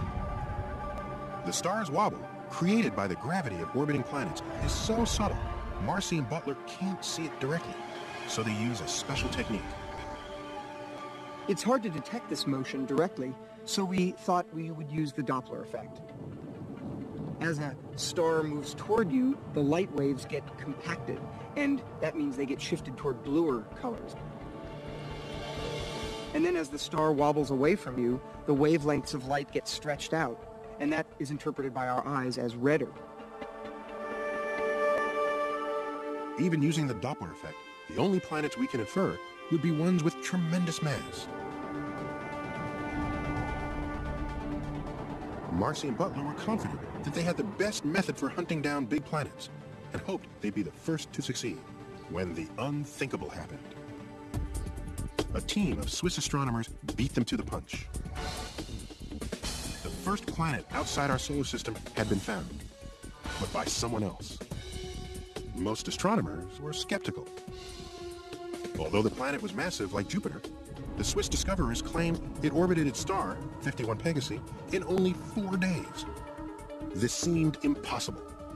Earth takes 365 days to orbit the sun, and Jupiter takes 12 years.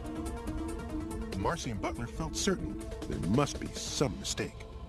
Almost every year for the last 100 years, somebody's claimed to have found the first extrasolar planet. And the one thing all those claims had in common was they were wrong. And luckily, Paul Butler and I had telescope time the very next week. And we thought, well, we'll just go up and take data on this star, 51 Pegasi, and show that it probably doesn't really have a planet at all. And when we got back and we analyzed all the data, we were stunned. We were stunned because their claim was right. There really was a Jupiter-like planet in a 4-day orbit. We were stunned because this was the first legitimate real planet ever discovered. And that furthermore, that these planets could be much stranger, much more bizarre than any theories that had ever been conjured before. Marcy and Butler had spent years looking for massive planets, like Jupiter, far out from their stars, with long, slow orbits. Now that they realized that big planets can make a complete orbit in a matter of days, they began to wonder, had they missed something? The evidence for new planets might be buried in their old data, but to find it, they'd need hundreds of hours of computer time. And we only had 2 little computers. So we ran around madly, trying to borrow and in some cases subverting our colleagues and stealing their computers so that we could analyze all of this backlog of data. They worked furiously around the clock for weeks, recrunching 8 years of data. I was literally in my office 24 hours a day for about 6 months, reducing data. Some nights, hardly sleeping at all and just making sure the computers were all running. God forbid the computer should sit idle when we could have been finding planets with it. But the marathon was worth it. Within a month and a half of the discovery of the planet around 51 Peg, we found 2 planets sitting in our own data, right there on our computers. The planet around 47 Ursa Majoris, spectacular, and then the other planet around 70 Virginis. Planets were finally being found, but they were huge gas monsters circling close to their stars, often in highly elliptical orbits. Scorching hot or with unstable climates, they were friendly to neither life nor other Earth-like planets. Any poor Earth that got in the way would be slammed to death. I mean, a little Earth anywhere nearby a Jupiter would get slingshot out of the system, or maybe the Jupiter would hit that Earth and probably spell doom for any life on any terrestrial planets in those systems. And it really begs the question, is our solar system with its nice, neat, phonograph groove-like orbits some kind of wacky weirdo in the universe, or are there others like ours? In addition to its neat round orbits, our solar system provides particular shelter for Earth, thanks to the presence and position of Jupiter. Jupiter's enormous gravity throws asteroids and comets off course, slingshotting them out of the solar system. Without this protection, these cosmic missiles would frequently smash into Earth and destroy life as we know it. So if Marcy and Butler want to find Earth-like planets, first they need to find Jupiters more like our own. The holy grail for us is to find a sun-like star that has a Jupiter as far from it as our own Jupiter is from the sun. That Jupiter would protect any Earths that were in there. And of course, the real super holy grail is to find a system that has not only such a Jupiter, but also the Earth itself. After almost 20 years of searching, things are looking up. Okay, 101, 472, 11 hours 40. Coming up. We're finding new planets like crazy, all the time. Every week or two, we find another new one on average. Look at that one. That's a beauty. Let's see how that corrects up. That's a planet. We have about 700 stars on our program, and I'd say the thing that's really most amazing to us is how many of them appeared like they have planetary signals embedded in them. All right, let's go to the next star. Roger. Do you have Jason's target list? I'm moving it right now. The team is tracking several stars that appear to have Jupiters right where they want them, far out from their host stars, and in perfect position to shield life-friendly planets like Earth. We are always following some exciting Jupiters. We don't tell anybody about them, but at any given time we have a half a dozen Jupiters that look like our own Jupiter. If their hunches are confirmed, then not only are there other solar systems that look like ours, there may be lots of them. 90% of the stars show no close-in Jupiters. Those are stars that could easily have an Earth in an Earth-like orbit. I think of the 700 stars we're following, I would bet at least half of them have rocky, Earth-sized planets going around them. Just a decade ago, astronomers could not be sure if there were any planets beyond our solar system. Today, we have a much better picture of our galaxy. And Jeff Marcy estimates that of the several hundred billion stars in the Milky Way, about 5% have small rocky planets that might harbor life. If he's right, that could mean 10 billion Earth-like planets. But before you start packing your bags to visit an extraterrestrial neighbor, consider this. Just because a planet can support life, does that mean it will? It's a crucial factor of the Drake equation, the percentage of planets where life does arise. On a planet where no life exists, like our own early Earth, how does life suddenly come into being? Is the spark of life rare or common? 25 years ago, most people, when they thought about the origin of life, thought in terms of inherently improbable reactions that would actually occur because of the fullness of time. Andy Knoll is a paleontologist who studies fossils for clues to how early life evolved on Earth. Before about 600 million years ago, all life on Earth was tiny. Single-celled creatures so small that Noel and his colleagues do most of their work with microscopes or in chemistry labs. The big surprise is that no matter where they look for signs of ancient life, they find it. Our planet is about 4.5 billion years old. We have evidence from the oldest rocks that we know of, at least the oldest sedimentary rocks we know of, that by about 3.8 billion years ago, life had already gained a foothold on our planet. Scientists haven't figured out exactly how that first spark of life happened. But since it seems to have sparked early on, then maybe it isn't so hard. Most people think that whether or not we understand what the chemistry that leads to life is, that it's a chemistry that, under the right conditions, will pretty much go, and is a fairly probable chemistry, and that therefore life doesn't take billions of years to unfold on a planet. It might unfold in thousands of years or 1,000,000 years. A lot of people think if you can't do it in 1,000,000 years, you probably can't do it at all. So what is required to get it all started? Here on Earth, the chemistry of life relies heavily on the element carbon. Carbon is one of the most versatile elements. Each carbon atom can hook up with 1, 2, or 3, or 4 other atoms. It can even link up with other carbon atoms, creating long chains or rings. Throw in a few other elements and you've got amino acids, the ingredients of proteins, the building blocks of life as we know it. Carbon is a very useful element to sit at the center of life's chemistry. There's a lot of it in the universe. It's made very easily in stars. It makes very complicated, meshed together compounds which have the possibility of changing each other's properties. You can have a really complicated, complex setup with carbon.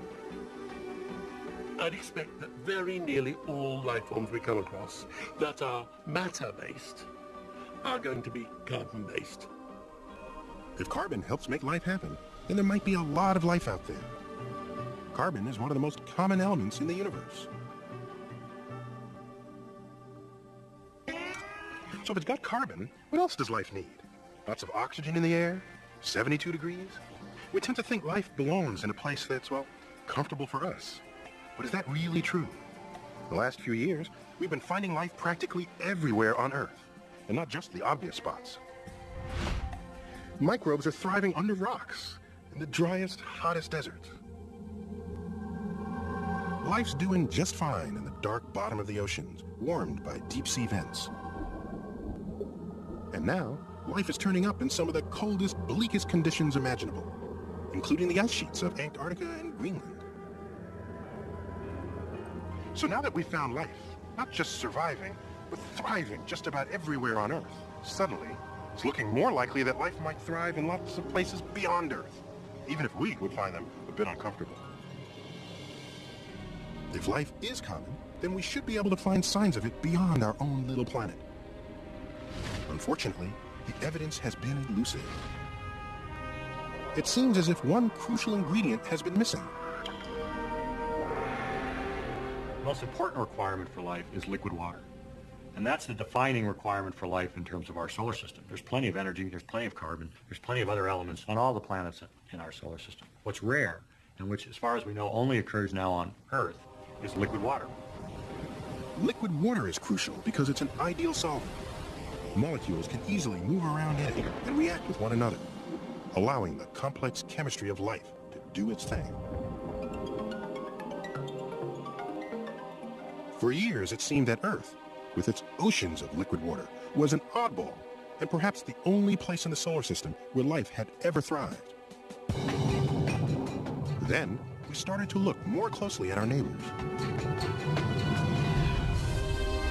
In recent years, NASA spacecraft have sent back images of Mars with stunning detail. And there are clear signs of a watery past. From orbit around Mars, we can see ancient rivers that are now dry, canyons which look like they had lakes in the middle of them, even what looks like an ancient ocean floor in the northern hemisphere. We see unmistakable signs that Mars was a wet place. And now there's even more information from NASA's twin rovers that roam the red planet, taking pictures and probing the rocks for their chemical makeup. The photos reveal clear sedimentary layers in the Martian rocks. And chemical analysis shows they must have been laid down in the presence of water. Mars might be too cold and dry to harbor life today. But if water was once there, then perhaps life was too. And now there's hope that life may thrive even farther out in the solar system. I think Mars is the #1 candidate for the search for life beyond the Earth, especially if we're going to find it soon. But we do have a backup plan. And in this case, the backup plan is Europa, one of the moons of Jupiter. A little smaller than our moon, Europa is covered with ice. But there are cracks in its surface, perhaps signs of ice sheets floating on a deep ocean of liquid water. What might be melting the ice is internal friction, created by the gravity of Jupiter and its other moons. Europa's ocean is suddenly considered a potential home for life. The places where life can live and exist are far more extensive than we used to imagine. We used to think a life-bearing planet would be just like the Earth. And a little closer to the sun it would be too hot, a little farther away it would be too cold. And now we realize, oh gosh, there's a place which has an ocean with 3 times as much water as the ocean of Earth. And the water's warm. And that's way out in the solar system where we used to think the temperatures were ridiculously low. There could never be life there. So the likelihood of life existing on planets in space is just going up enormously. So even though we've yet to find life elsewhere in the solar system, or beyond, we're getting more optimistic that life may be widespread. But if life is common in the galaxy, what kind of life would it be? Is it merely the kind of life we had here for about 3 billion years? Microorganisms happily brewing away, with nothing bigger or more interesting than bacteria? Or is it the complex plant and animal life we find in our oceans, of all shapes and sizes? Or could it be what SETI is banking on? Intelligent life that builds cities, computers, and radio transmitters. We now know that the way we got to this, from something like this, was through evolution. Does that mean evolution would work the same way wherever life appears? Frank Drake thinks so. Once you have life, evolution goes to work. Life is very opportunistic. It expands, it finds ways to survive, it finds ways to cope with changing environments. And in the process, it becomes more intelligent. And in the long run, you end up with something like us, exploiting technology to live in even more inhospitable habitats. Drake's optimism shows up in the estimates he's plugged into his own equation. His guess is that wherever life arises, it will evolve into intelligent life 10% of the time. Not quite inevitable, but a fairly common outcome. It's hard to know how likely or common intelligence is when it's shown up so recently in Earth's history. So the short history goes like this. Life early, but the familiar life that we think of, plants and animals, that is really a relatively recent development on this planet. And intelligent life, people like ourselves, technologically competent humans, that's just a snap in the full history of the planet. After about 3 billion years with only microscopic life, Earth finally became home to true plants and animals.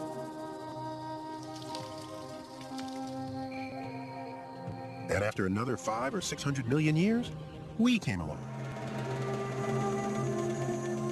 One of the major mechanisms for all these changes has been DNA, the long chain of molecules that carries the blueprint for every living thing. Every time a cell divides, its DNA makes a copy of itself. And in that copy, there are often some mistakes. Sometimes those mistakes result in an animal or plant that's more successful than its parents. It's these kinds of mistakes that have allowed the tree of life to branch out in so many directions, creating the great diversity we see on our planet. So if there's life on other planets, does it have to have DNA? Would aliens have DNA? Well, I would be surprised to find aliens with DNA as their heredity, because DNA is a useful molecule. It can replicate, it can do the mirror image bit, it can do the... It's a very useful trick, but other chemicals can do that. And I'd be surprised if aliens latched onto the same one that we did. To get from microbes to complex animals and intelligent life, you might not need DNA. But there's one ingredient that could be absolutely crucial for the evolution of intelligence. And it may be the rarest of all. Time. Some scientists say that the key to our evolution was Earth's long and relatively peaceful history. Among them is paleontologist Peter Ward. In this big galaxy of ours, hundreds of billions of stars, surely Earth is repeated many places, many times. And why not? Well, I think the question is, how much time do we have? For instance, we got to intelligent organisms on this planet after 500 million years of animal life. So you've got a long period of time. You know, that doesn't say you couldn't get it sooner in other places, but you still need finite periods of time. And to me, that is the major argument against there being intelligent civilizations. You can't go from a bacterium to an intelligence in 1 million years, maybe not even 10 million years, probably not even in 100 million years. How many other planets are going to have such long periods of time? Not many, I think. In the 500 million years when intelligence was evolving, Earth's plant and animal life might have been pushed back to square one. Single-cell organisms with one catastrophic event. At least a couple of times, we came pretty close. This crater, about a mile across, was made by a meteor that plunged to Earth nearly 50,000 years ago. As violent as that event must have been, it was nothing compared with earlier catastrophes. Just ask the dinosaurs. The dinosaurs ruled Earth for about 150 million years. They had the size, they had the power. It seemed that nothing could stop them. Then, 65 million years ago, an asteroid about 6 miles across headed toward Earth.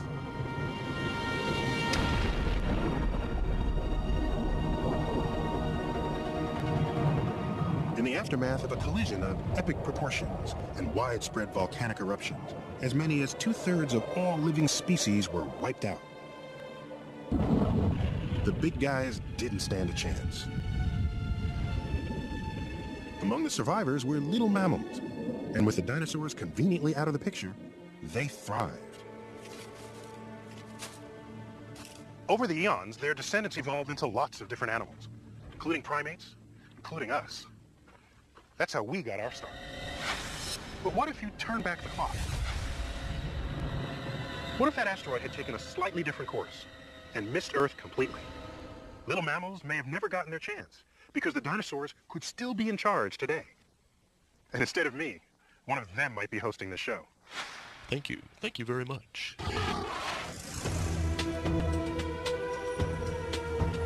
In some ways, we owe our existence to serendipity.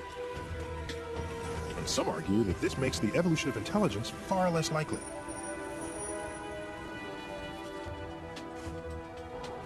Our brains evolved through many stages. The little rodents, the early primates, and later on we branched from the apes. This worked for us, but is it the only route to intelligence? Would an alien species have to go through the same steps?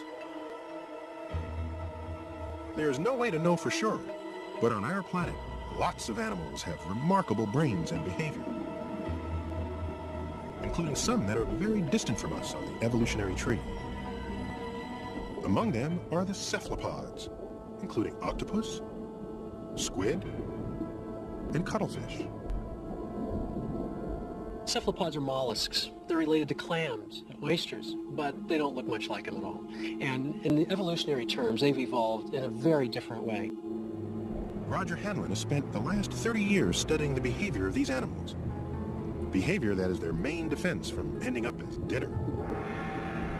These animals are a yummy hunk of protein swimming around in the ocean. And once they're caught, they have no defenses. So they have to have a good primary defense. That's camouflage. Don't be seen. Move over this tank here. In the lab, Hanlon and his team study how cephalopods, like this cuttlefish, control and change their skin patterns. It's taking that visual information and translating it to the skin on the back. This is beautiful. Look at that perfect white square. To see how they apply their tricks in their natural habitat, Hanlon tails them with his underwater camera. His biggest challenge, finding them in the first place. Octopus and cuttlefish have an uncanny ability to completely disappear into the background. We all think of the chameleon as sort of the king or queen of color change. But that's not true. A cephalopod can show many more patterns and can show them instantaneously. An octopus can be so camouflaged you literally cannot see it. So every place they go, they are morphing into something that looks a lot like that environment. So here's the scene. You've got a rock with algae all over it. There appears to be nothing there except the swimming fish going by. Okay, so take a look here and just watch for a moment. There it is. Whoa. Isn't that amazing? This animal was completely camouflaged on that rock, and suddenly it was there. This remarkable camouflage, changing both pattern and three-dimensional texture, is performed by skin unlike any other animal's. It's an amazing skin because there are up to 20 million of these chromatophore pigment cells, and to control 20 million of anything is going to take a lot of processing power. We call it a computer. Animals have brains. These animals have extraordinarily large, complicated brains to make all this work. For Hanlon, the brains and sophisticated behavior of these animals suggest that there's more than just one way to get smart. Very inquisitive animal. That's quite extraordinary. Even an invertebrate animal related to a clam or a snail can develop an incredibly complicated brain. This is one of the true wonders of nature. It's hard to explain why, but it's everywhere. What does this mean about the universe and other intelligent life? The building blocks are potentially there, and complexity will arise. Evolution is the force that's pushing that. I would expect, personally, a lot of diversity and a lot of complicated structures. It may not look like us, but my personal view is that there is intelligent life out there. But intelligent life is not necessarily life we can talk to across the depths of space. For that, you need technology. As smart as an octopus or a dolphin is, neither one of them is going to build a radio transmitter or a spaceship. When paleontologist Peter Ward looks at Earth's track record, the odds for technological aliens don't seem very promising. There's maybe 30 million species on the planet today. And if we look at the fossils, there are hundreds of millions of species in the past. But only one of them which has risen to technology. It's happened one time out of hundreds of millions of possibilities on planet Earth. One time only. So that's an astronomically small number. Here on Earth, we are the only species that has mastered technology. Since it's so rare here, should we really expect technology to be common among the aliens? Many would say no. But the folks at SETI continue to hope. Tom, look at this one, because Searching for alien signals night after night can test anyone's patience. Unless, of course, you find one. Most evenings, SETI will get a false alarm or two. But one night in 1997, they received a signal so strong and true, it looked as if their long search might be over. we were observing at another telescope in West Virginia, and we got this signal that started to pass all the automated tests that we use to determine, is it really extraterrestrial, is it just more interference? The lead astronomer that evening was SETI director Jill Tarter. Following standard procedure, she pointed the receiving dish away from the star where the signal appeared to originate. If the signal remained, it was just a stray transmission from Earth. But when they moved the dish, the signal went away. And when it was pointed back at the star, the signal returned. Excited, the SETI team repeated the test. We went off in another direction and the signal went away, and we came back and it was there. And we went off in another direction and the signal went away, and we came back and it was there. And it was now getting very interesting. Interesting because the signal might actually be coming from deep space. The excitement quickly spread back to SETI headquarters in Mountain View, California. I was back in Mountain View. We were watching the signal on remote monitors. Okay. Well, after about 4 or 6 hours of this, still passing the tests, needless to say, our blood pressure definitely was rising. And I was so excited that exactly what I was looking for was right there staring me in the face. By now, the star had set. The next night would tell the tale. If the signal returned, perhaps ET was finally on the line. I, for one, couldn't sit down. I was just sort of pacing around. A lot of people were huddled around the computers. Nobody went home. Nobody went out for a burger. In a sense, you know, it could have been an historic moment. The historic moment didn't survive the night. Most of the time, SETI used a second telescope located in Georgia to weed out false alarms. Unfortunately, the backup antenna wasn't working, so it took a little longer than usual for the SETI team to discover the truth on their own. The signal was coming from a distant research satellite. The champagne remained unpopped. Despite the disappointment, SETI has never lost faith. Its scientists remain convinced that our universe is capable of producing intelligent life on many different worlds. I truly believe there are signals out there. I also recognize full well that our instruments, as powerful as they are hardly beginning the search. The number of stars we've looked at, the number of radio frequencies, is minuscule compared to the total inventory of combinations of stars and frequencies there are to search. So we have hardly started. We should not have succeeded. Only through a great fluke of good luck would we have succeeded by now. Humans have been leaking radio waves into space for most of the past century. Compared to the history of our Milky Way galaxy, about 10 billion years, that's a tiny blip. And we've been actively listening for radio signals from distant civilizations for only about 40 years.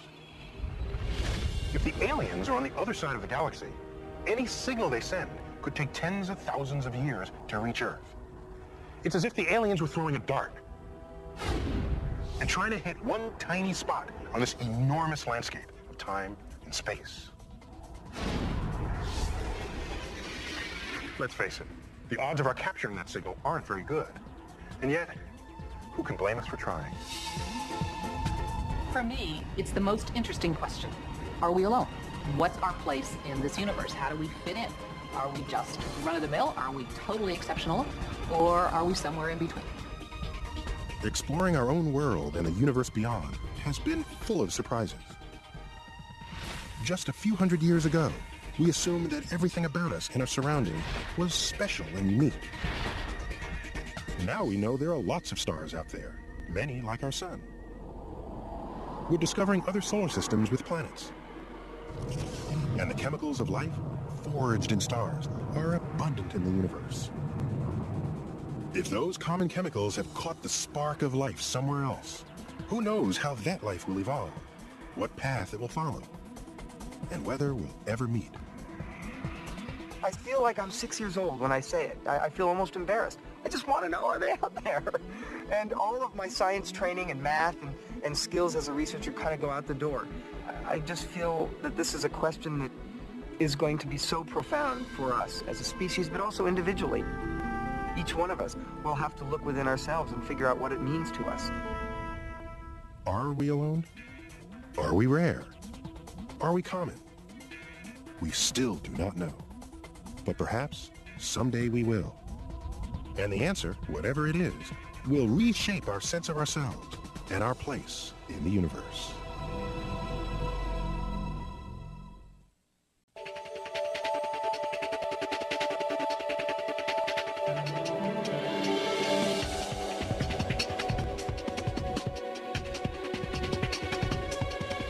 The grand dance of our universe is a breathtaking vision. Stars parade across the sky in lockstep, night after night. The galaxies spin, vast cities of stars bound together to create stunningly elegant forms. Until recently, our own lifetime, we couldn't hope to answer the most basic questions about the cosmos. Has the universe always been here? Did it have a beginning? I first encountered those grand mysteries as a 9-year-old kid. We came here on a field trip to the Hayden Planetarium. It looked a lot different then, but that first trip changed my life. More or less on the spot, I decided to become an astrophysicist, even though I could barely pronounce the word. And now, all grown up, I've returned to the Hayden as its director. And over that time, our understanding of the universe has been transformed again and again. Astronomers had long believed that our cosmos had always existed, eternal and unchanging. In its last version, The idea even had a name, the steady-state theory. But that was really just an assumption. And like so much received wisdom in science, it would ultimately be proved wrong by accident. The breakthrough came in the early days of the space race. In 1962, astronauts were heroes. And for a while, America went space crazy.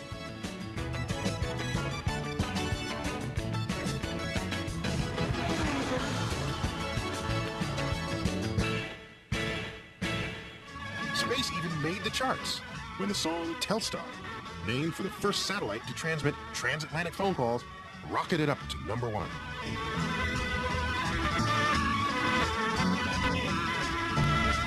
The real Telstar satellite was built by AT&T, the phone company. Telstar was the first link in a truly global communications network.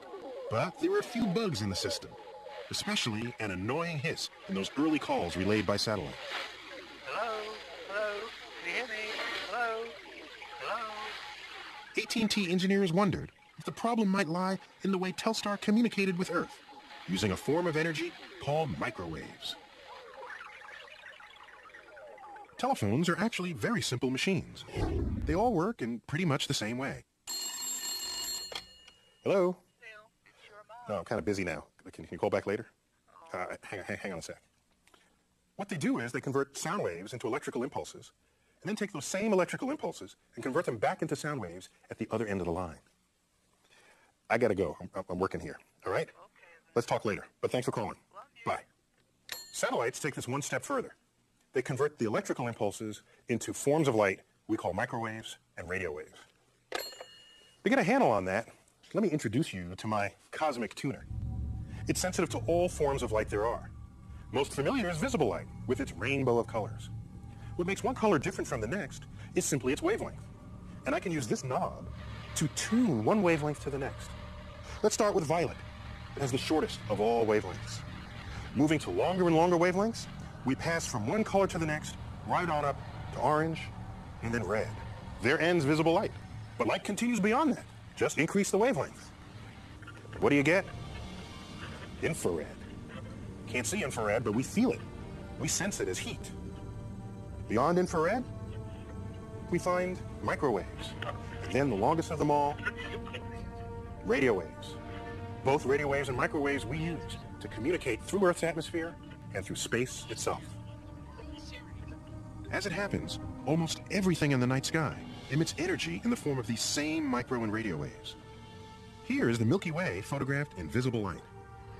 And here is its image at radio wavelengths. After World War II, this new way of looking at the sky launched the field of radio astronomy. And now, it would lead to a phenomenal discovery. Robert Wilson and Arno Penzias were both experts in the new fields of radio and microwave astronomy. And in 1964, AT&T's Bell Labs asked them to help figure out what might be causing the annoying hiss in satellite communications. To do so, they began their detective work with this giant antenna that could receive signals from Telstar. To test the instrument, they pointed it at an empty patch of sky. Aiming at nothing, they expected to find nothing. Instead, to their surprise, they picked up a faint microwave signal, apparently coming from empty space. Sure, that couldn't be right. They looked for any possible source of stray microwaves. They even climbed into the horn to clean up after a pair of unwelcomed guests. When was the last time we were in here? Yeah, 38 years 65 ago. or 64. There'd been a pair of pigeons living there and deposited pigeon droppings inside, and that was clearly a possible microwave loss material. As a graduate student, I did worse things. You probably did too. Yeah, just do what you have to do. Do what you have to do every day. Probably best to plant your left foot. Nothing worked. The hiss was still there. And mysteriously, it seemed to be coming from wherever they looked in the sky. We could by then rule out that it came from the horn itself. We were unaware of anything in the sky that should do it, and we thought the horn should not be picking up anything from the ground. It just was sort of surreal. It didn't fit our idea of physics. But the microwave hiss, so perplexing to Penzias and Wilson, did fit a radical idea being explored by a group of physicists just 40 miles down the road in Princeton, New Jersey. The Princeton team was trying to prove that our entire universe had actually been born in a tremendous burst of energy billions of years ago. Team leader Bob Dickey believed that some of that energy should still be detectable as a faint hiss of microwaves in space. To test that hunch, Dickey asked a young postdoc named David Wilkinson to set up this miniature antenna in his spare time. We weren't in any particular hurry because Bob Dickey's idea was so original. We weren't too worried about somebody else getting there before we did. We went down to Arch Street in Philadelphia and dug around in the World War II surplus shops to find things that were cheap. But before their instrument was up and running, word reached Penzias and Wilson, who gave Dickey a call. He hung up the phone, and I'll never forget exactly what he said. These are his exact words. He said, "Well, boys, we've been scooped." Scooped indeed to the greatest discovery in cosmology, the Big Bang. In the Big Bang, our entire universe, all the matter, all the energy that would ever exist, burst into being at a single instant. A flash of light filled the cosmos, and as the universe expanded, that light stretched with it to longer and longer wavelengths, through the visible range, to the infrared, until now, that flash of light remains as a faint glow of microwaves filling the entire sky. The glow that Robert Wilson and Arnold Penzias detected with this antenna. Penzias and Wilson's discovery of the microwave background is what made cosmology a science. It suddenly made you realize that history was being made. Here you were, and suddenly the universe, as understood by man, was different to what it had been like yesterday. All of a sudden you had data. And you really tested a theory. You had a theory that said the universe started with this hot Big Bang. And what Penzias and Wilson saw was this leftover heat from the Big Bang. Their serendipitous discovery was so important, it won Penzias and Wilson the Nobel Prize. The actual ceremony in Stockholm was kind of a blur. I never have quite gotten over the feeling of not being a grown-up, that other people are older, smarter, and so forth, and that I don't think that ever leaves. When the Nobel Prize was announced, I think probably one of the first things I thought about was, do I really deserve this? And should my name be on the same list with Einstein? It just seemed completely wrong. Over the years, I guess, I've come to understand that the Nobel Prize is given for discovering something, not for being the smartest person around. So while there are much smarter people around, we did something significant, and I feel comfortable with it now. Now that we know what to look for, it's not all that hard to detect the Big Bang. Take an ordinary TV set, the old-fashioned kind, before cable. All you need to do is change the channel until you come between two stations. Most of that static comes from stray local radio waves hitting these rabbit ear antennas. But, amazingly, about 1% of the snow and noise comes from microwaves produced in the Big Bang itself. Right now, we're all eavesdropping on the birth pangs of the cosmos. The discovery of the Big Bang was revolutionary. But from the start, there was a nagging problem.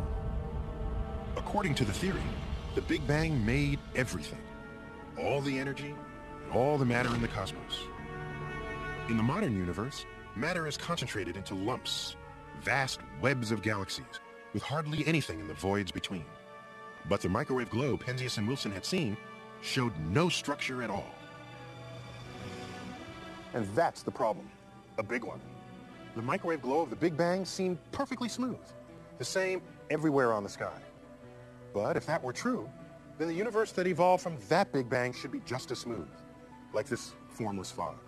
So then, how did our universe come to be filled with clumps of stuff?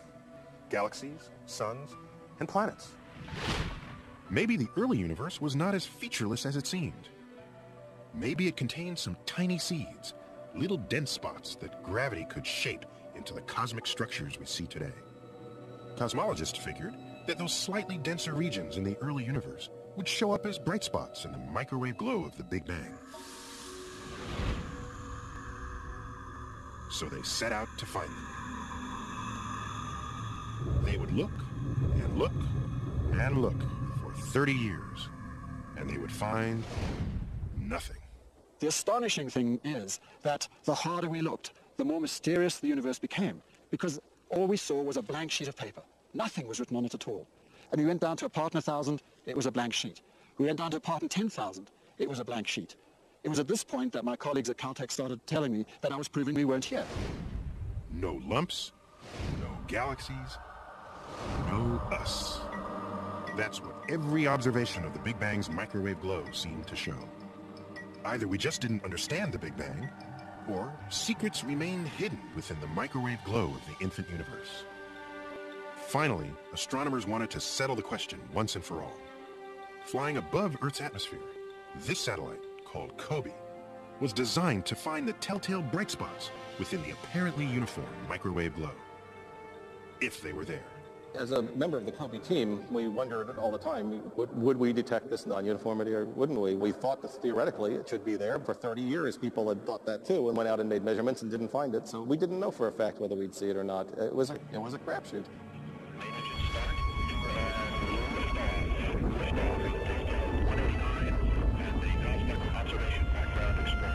NASA launched COBE in 1989. It would spend 2 years in near-Earth orbit, observing the microwave hiss, the energy of the Big Bang, at hundreds of thousands of points on the sky. When it accumulated enough data, COBE revealed this. A blotchy pattern that doesn't look very dramatic to most people, but to astronomers, it was a revelation. Well, we didn't, as some people said, see the face of God in the COBE picture. What we did see was a spectacular face of the early universe, which was just what we wanted to see.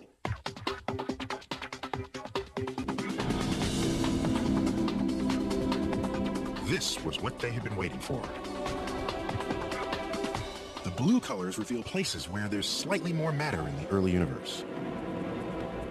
From these concentrations of matter, gravity will carve out galaxies and stars, suns and planets, and eventually, our home. In one brilliant stroke, COBE confirmed that the universe as we know it evolved out of the cataclysm of the Big Bang. But at the same time, it left much of the story untold. You see, COBE had a limitation, a kind of fuzzy vision. A COBE picture of me would look something like this. You can tell that you're looking at a face, but not whether I'm 20 years old or 60 or anything in between. It was much the same with COBE. Its picture was too fuzzy to reveal much of what was really happening in the early universe.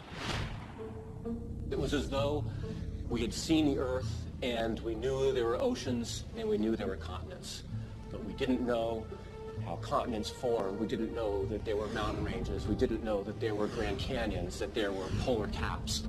The microwave background has encoded in it a tremendous amount of information about the properties of the universe. How old it is, what it's made of, how many atoms are in the universe, how fast it's expanding. And with the COBE data, we couldn't answer any of those questions. In other words, COBE was teasing us. Its fuzzy picture concealed clues to fundamental mysteries. Everything from the age of the universe to the events that unfolded in the first moments of the Big Bang itself. To uncover these clues, we needed a much sharper image of the Big Bang's microwave glow. That's why NASA built this, COBE's successor, a satellite called WMAP. The W stands for the late David Wilkinson, one of the Princeton group that pioneered the search for the remnants of the Big Bang. Its 20 horns were designed to collect microwaves from the infant cosmos with unprecedented precision, and its state-of-the-art electronics could then assemble an ultra-sharp image from the faint signal that the horns collected. The WMAP team started work on its satellite in 1996, and from the beginning, as mission leader Chuck Bennett recalls, The enemy was Murphy. Murphy's Law happens. Murphy's Law says that if anything can go wrong, it will go wrong, and believe me, it's true. Hey, Chuck, you hear about the problem we have with the grounding on the line? this was Chuck Bennett's life, coping with the inevitable crises that almost daily threatened the WMAP mission.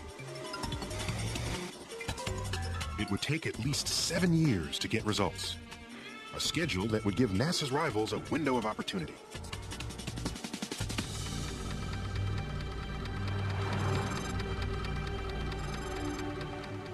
ambitious observers like Tony Reedhead set out to see if they could beat NASA to major discoveries of their own. I think it's very important to recognize, of course, that the spirit of competition is one of the things, of course, that drives scientists just like everybody else. And then the idea that the huge agency of NASA was going to go out there and they were going to really do the job properly. They were going to provide people with a three-course meal, made many of us feel that we would really like to go out there and perhaps get a few appetizers in, which might answer the most fundamental and interesting questions first. Beginning work in 1999, Tony knows he cannot compete with the space agency's formidable resources. So he sets his sights on one piece of the puzzle.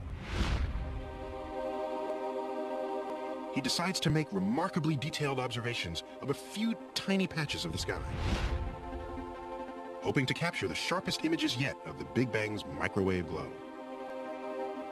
If he succeeds, he will be the first to go beyond COBE's fuzzy picture and identify the tiny seeds of matter that gave rise to the universe we live in. To make this discovery, Tony and his team build an instrument called the Cosmic Background Imager. What looks like an array of giant tin cans is 13 sensitive microwave antennas linked together. This kind of array is the perfect design to produce the exceptionally detailed images Tony seeks. But there's a price to pay for such precision. In order to do observations of the microwave background, you have to get above most of the water vapor in the atmosphere. So you either have to go to space, of course, but that's very expensive, or you have to go to the South Pole, or come to a place like this, which is up at a very high altitude in the Andes. In other words, you really have to get halfway to space if you're going to want to compete with the guys who are out in space. But to work up this high, almost 17,000 feet, the team must use oxygen tanks. And they're always vulnerable to the bitter cold, the wind, and the weather. Just ahead of what was supposed to be a routine observing run, a ferocious 3-day blizzard knocks out a key telescope drive motor. When you tried to drive, it just didn't move. The instrument can't track the sky with the precision Tony needs. If the telescope can't move, Tony can't observe. Okay, so I'm fairly sure that it's in the control. It's a setback, but a minor one, Tony devoutly hopes. If it's a problem with the drive motor, that's a big problem. Of course, this is extremely annoying because we go to extraordinary lengths to try to ensure that we don't lose any observing time. We really cannot afford to be down for a few days, and if we're down for 6 weeks, it is a very big problem indeed for us. 2.8, 2.8, 2.8, and then perhaps just pick another. Isolated on their mountaintop, Tony, Ricardo, and Eduardo now struggle without backup to fix their broken motor. But in a way, they're fortunate.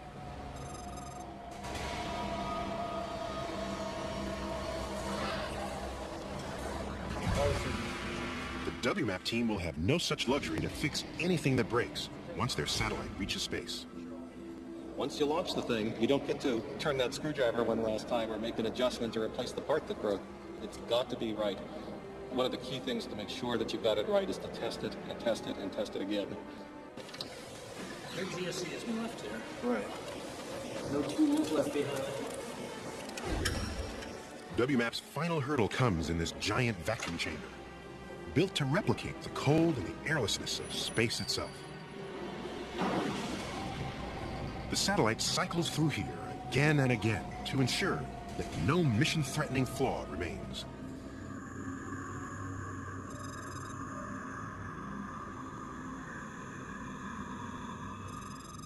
Ricardo, can you check that there are no ladders around the telescope? Tony's struggle is paying off. After 3 days, the team believes they have resuscitated their broken motor. Is it done? Okay, please switch on the drive key. I'm going to try a small slew in azimuth. Yes, keep your fingers crossed. Keep our fingers crossed. Let's hope. And pray. Okay.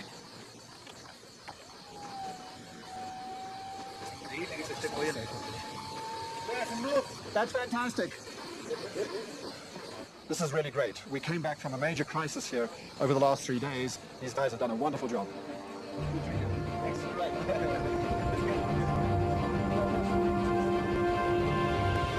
With his telescope operational again, Tony can finally get back to the painstaking task of collecting cosmic microwaves.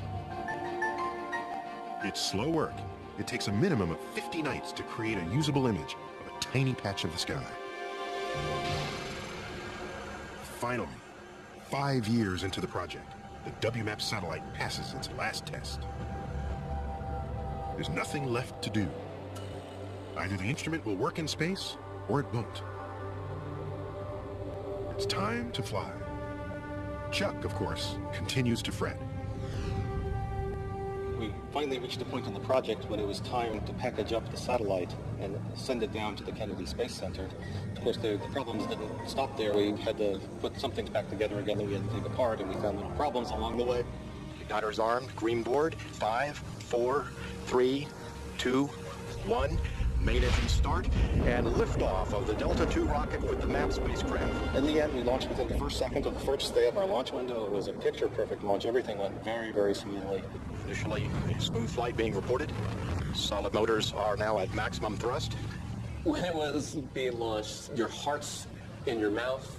You've poured your life into this thing. You know, you eat it, you drink it, you breathe it, you wake up at night thinking about something that you might have not done right. And it launched and it got off the ground, and that was incredible. After its launch, WMAP still has a 3-month journey to reach its final destination. 1,000,000 miles from Earth, a special location, the Sun and Earth's second Lagrangian point, or L2. At L2, the combined gravitational pull of the Sun and Earth will hold the satellite in a fixed orbit. In that position, WMAP shielding can block out the contaminating microwave radiation from the Sun and the Earth. But getting there takes one of the most complex trajectories ever planned for a space science mission.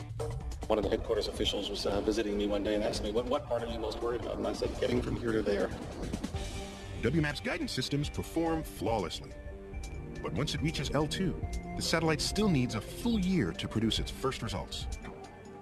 That year gives Tony just the time he needs.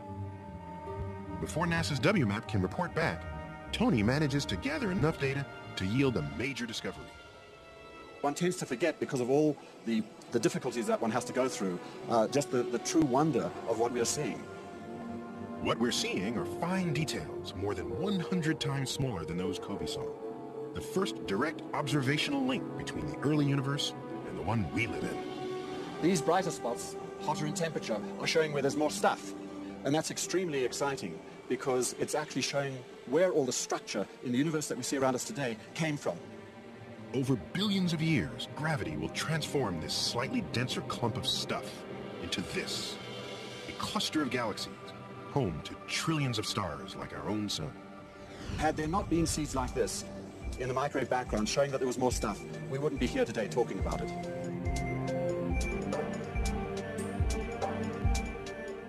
This is a wonderful time in science. This is actually the best time in science, because we have the satisfaction of, through these observations and these discoveries, having confirmed certain predictions. We are actually on the brink of a revolution of unimaginable proportions.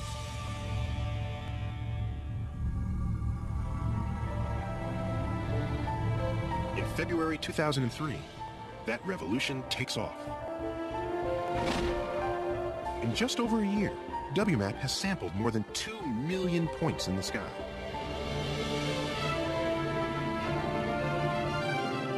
Finally, almost 4 decades after the faint glow of the Big Bang was first detected, the satellite delivers a beautifully detailed picture of the peaks and valleys that mark where the matter lies in our newborn universe.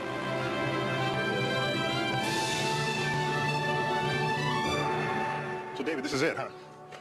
This is the map. This is what the universe looked like 380,000 years after. Were you the first one to see this when it came from the telescope? I think I was the first one to see this particular version of the map. What did it feel like? Oh, so cool. You know, to know that you're one of the few people who get to see this first was just awesome. In this version of the WMAP picture, the peaks are hotspots that show where the superclusters of galaxies will form. The valleys will become empty space. Most important, this pattern is so detailed, the cosmologists can now piece together almost the entire story of what happened during the birth of the universe to create the structures we see today.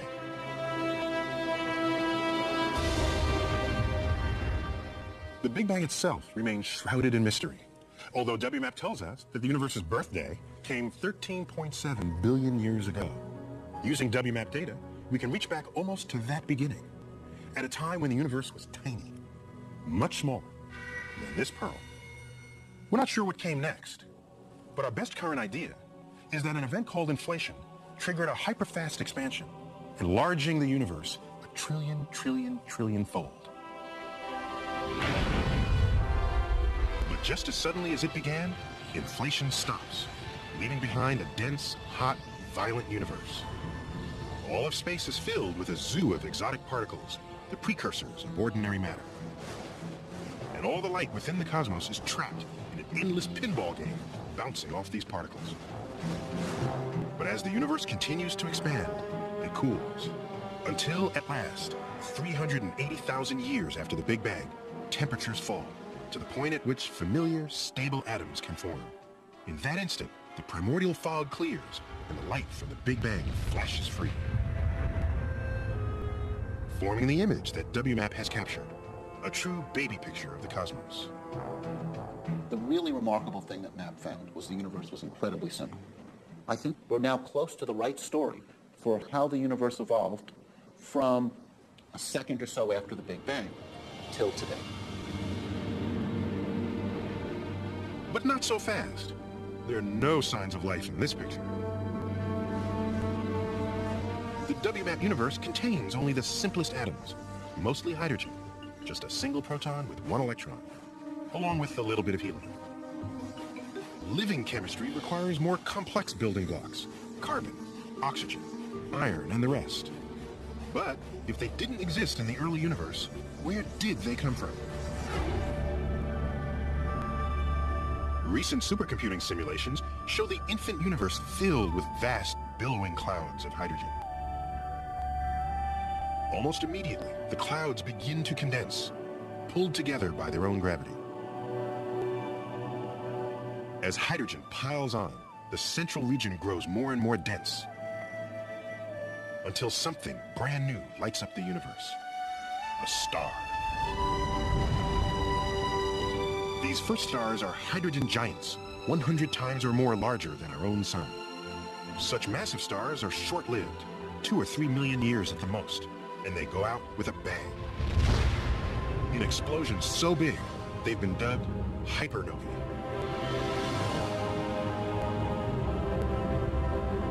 And it's with these cataclysms that the universe begins to accumulate the building blocks of life.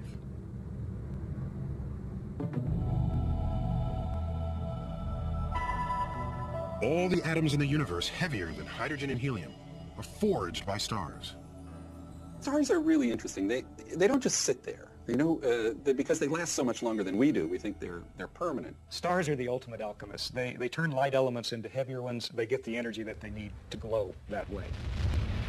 The star begins its life made out of hydrogen and helium mostly, about 70% hydrogen, 28% helium in the case of the sun.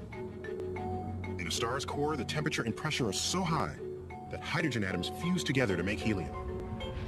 Hydrogen fusion releases prodigious amounts of energy, the heat and light of a star. That's the story for 90% of the life of a star, fusing hydrogen to make helium. Eventually, though, the star runs out of hydrogen and begins to fuse its stocks of helium, making yet heavier elements. And so the way it works, and it always works this way, is that it contracts and it gets hotter. And if it can find something new to burn, whether it's the kitchen sink or coal or whatever, it'll burn it. Helium is taken 3 at a time to make carbon. You can add 1 more helium to that carbon and make element number 8, oxygen. That's a tremendous step forward. You get carbon and nitrogen and oxygen made in stars. Now this is great because on the board we already have the principal elements of life. Organic chemistry is the chemistry of carbon. Carbon fuses next, and still heavier elements begin to form. Sulfur, argon, chlorine, potassium, calcium, scandium. The pace of this gets faster and faster. Back in the middle, silicon is starting to burn at 3.5 billion degrees, stupendous temperature. It makes titanium, vanadium, chromium, manganese, cobalt, nickel, and iron. Iron is really the end of the road. It's sort of the nuclear turnip out of which you just cannot squeeze anymore. It's the end of the game. The star that has relied on fusion has come to the point where it has nothing more to spin. The star is suddenly caught in a disaster. There's radiation going out from the outside, but deep in the inside, there's no more fuel. Iron can't fuel the stellar furnace. And so, when a star builds up too much iron, it dies. The core collapses, it bounces, and it begins to move out, first slowly and then faster and faster. and that sends a very sharp wave back out through the star. And now what was falling down is going out, the whole thing's blowing up. And you've made a supernova. The supernova explosion can be as bright as 4 billion stars like the sun. A stupendous explosion. Such outrageous energies overcome the iron barrier, cooking atoms into all the rest of the elements on the periodic table. So starting down here, you can go copper, Zinc, gallium, germanium, arsenic, zirconium, niobium, molybdenum, technetium, strontium, rhodium, lutetium, antimony, terbium, tellurium, thorium, iodine, radon, xenon, cesium, francium, barium, lanthanum, tellurium, cerium, actinium, thorium, potassium, uranium. None. That's enough elements. We are all stardust. The carbon in our bodies, the iron in our blood, the calcium in our bones. Every last atom is formed in a star. But it's not that simple. No one star can produce more than just a dusting of heavy elements. So, to create an environment friendly to life, the universe had to find a way to concentrate the good stuff. Which it did, in a process that is remarkably like the way Chef Michael Romano cooks up a bowl of soup. As you know, a cornerstone of great cooking is a rich soup. And all soup starts with water. So let's add some water in the pot. In this culinary cosmos, these ingredients stand in for the first stars, each flavoring the surrounding broth just a little bit. And then we need heat, which we have. There's no shortage of heat in the cosmos, it turns out. That's a good thing. In the broth left behind by the first stars, new stars form. That's this second round of ingredients. And as they simmer, the interstellar soup gets stronger and stronger. Look at how rich that's become. I still can't wait. Yeah, you remember that water that we started with? Right. Look what it's turned into. It's actually thickened and a lot of flavor in there. So I think at this point it has enough flavor to support adding the star of the show, which is our shellfish and fish. Finally, this cosmic soup is nearly ready. To the point where, after bubbling for billions of years, it can support the kind of life that would emerge on Earth. And there you go, Neil. That's for you. Thank you, Michael. Enjoy it. Thank you. What Michael just did is entirely analogous to what happens in the real universe, where each generation of stars enriches the broth, out of which the next generation forms, until, at last, the cosmic soup is rich enough for life. We know this occurs because we can see it happening next door, right in our own Milky Way galaxy. In perhaps the most famous astronomical image ever made, the Hubble Space Telescope portrait of the Eagle Nebula.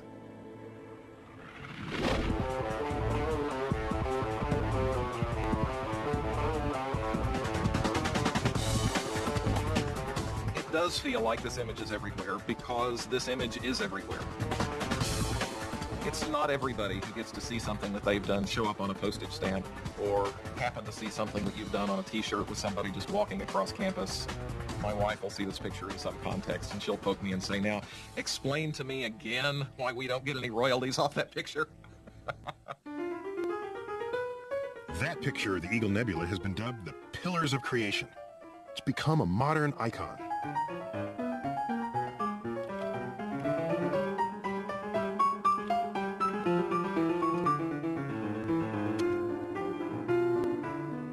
When the Hubble first transmitted it back to Earth, scientists themselves were stunned at what they saw. We were not prepared for what we saw when we finally got the images of the Eagle Nebula put together. We weren't prepared for the beauty of what we had assembled. We weren't really prepared for the science of what emerged from it. Every now and then you get lucky. What the image revealed were places in our own Milky Way galaxy where new stars are actually forming. You see these little nodules sitting around here. Each one of those is large enough to swallow our solar system several times over. Embedded in at least some of those, we can see that there are young stars, stars that will become stars like our sun, around which are going to form solar systems perhaps like our own. Is it possible that 4.5 billion years from now, some civilization on a planet orbiting that star will look up at the sky and wonder about where they came from? I'm not going to say it's likely, but it is certainly possible.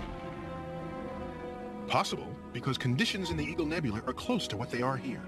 The one place in the universe we know that life exists, our own solar system. The Eagle Nebula contains just about the same mix of heavy elements that our sun does, carbon, nitrogen, and the rest. But the big question is whether life, or at least the conditions that could allow life to emerge, are widespread throughout the cosmos. Do we live in a universe that welcomes life? Or are the 100 billion galaxies out there mostly barren, empty desert?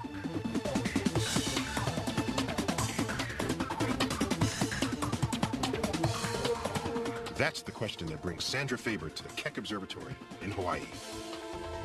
What are the odds for life in the cosmos as a whole? It's important to realize that astronomically, the seeds of life on Earth were sown 4.5 billion years ago when the Sun and solar system formed. That's a long time back in the past.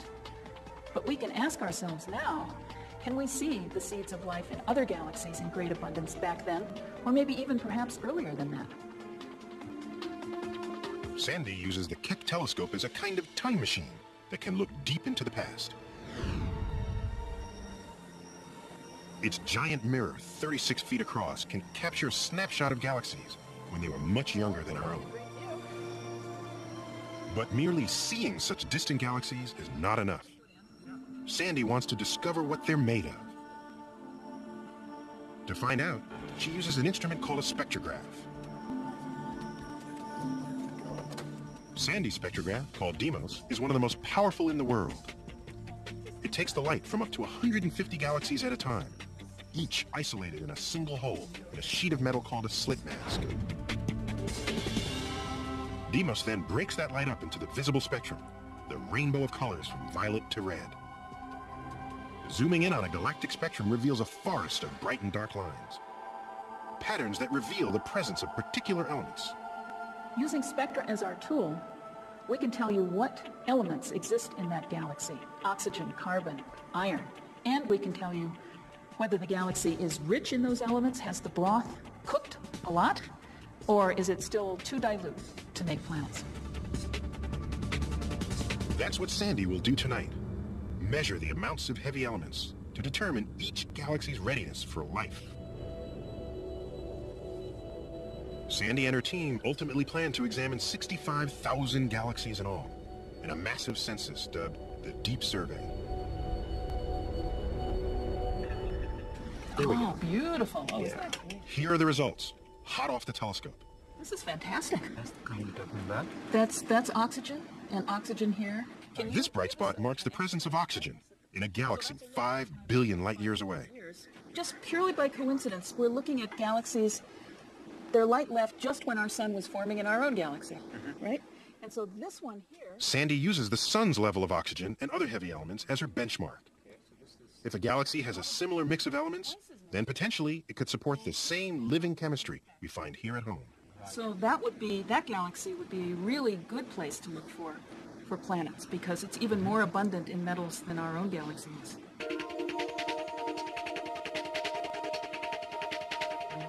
Two years into a projected 10-year observing program, the Deep Survey team has already detected thousands of distant galaxies that are rich in the elements of life. And that leads to a startling conclusion. Our universe is hospitable to life. There are billions and billions of galaxies everywhere, cooking elements, making stars that are right for solar systems. The habitat for life is everywhere. That's no proof that life itself exists anywhere else in the universe. But Sandy's work does confirm that the elements essential to life as we know it are widespread throughout the cosmos. The message of the Deep Survey and all the other information that we're getting is one beautiful story, a new version of Genesis, a new version of the cosmic myth. Only this time it's scientifically based, from the Big Bang to now. Big Bang, formation of galaxies, formation of heavy elements and supernova, sun, earth, life. One unbroken great chain of being. Just in the last few years, we've reached the point that we can start with the origins of the universe. We can end with a conversation among intelligent beings about how things work, and have an awfully good understanding of every step that came in between the two. It's as if we're basically assembling this puzzle, and all of a sudden you look down at the puzzle and you realize you've got it. The pieces are there. For almost all of human history, the heavens have been beyond our reach. For our ancestors, it was a place where the gods lived, or else simply a vast, untouchable realm of lifeless beauty. But now, the study of cosmic origins tells a different story. It tells us that the story of life, of us, extends far beyond Earth. It tells us that the emergence of the conditions for our kind of life was no accident. Instead, it was a natural outcome of almost 14 billion years of cosmic evolution. A chain of connections that links the birth of the universe to us, right here, right now.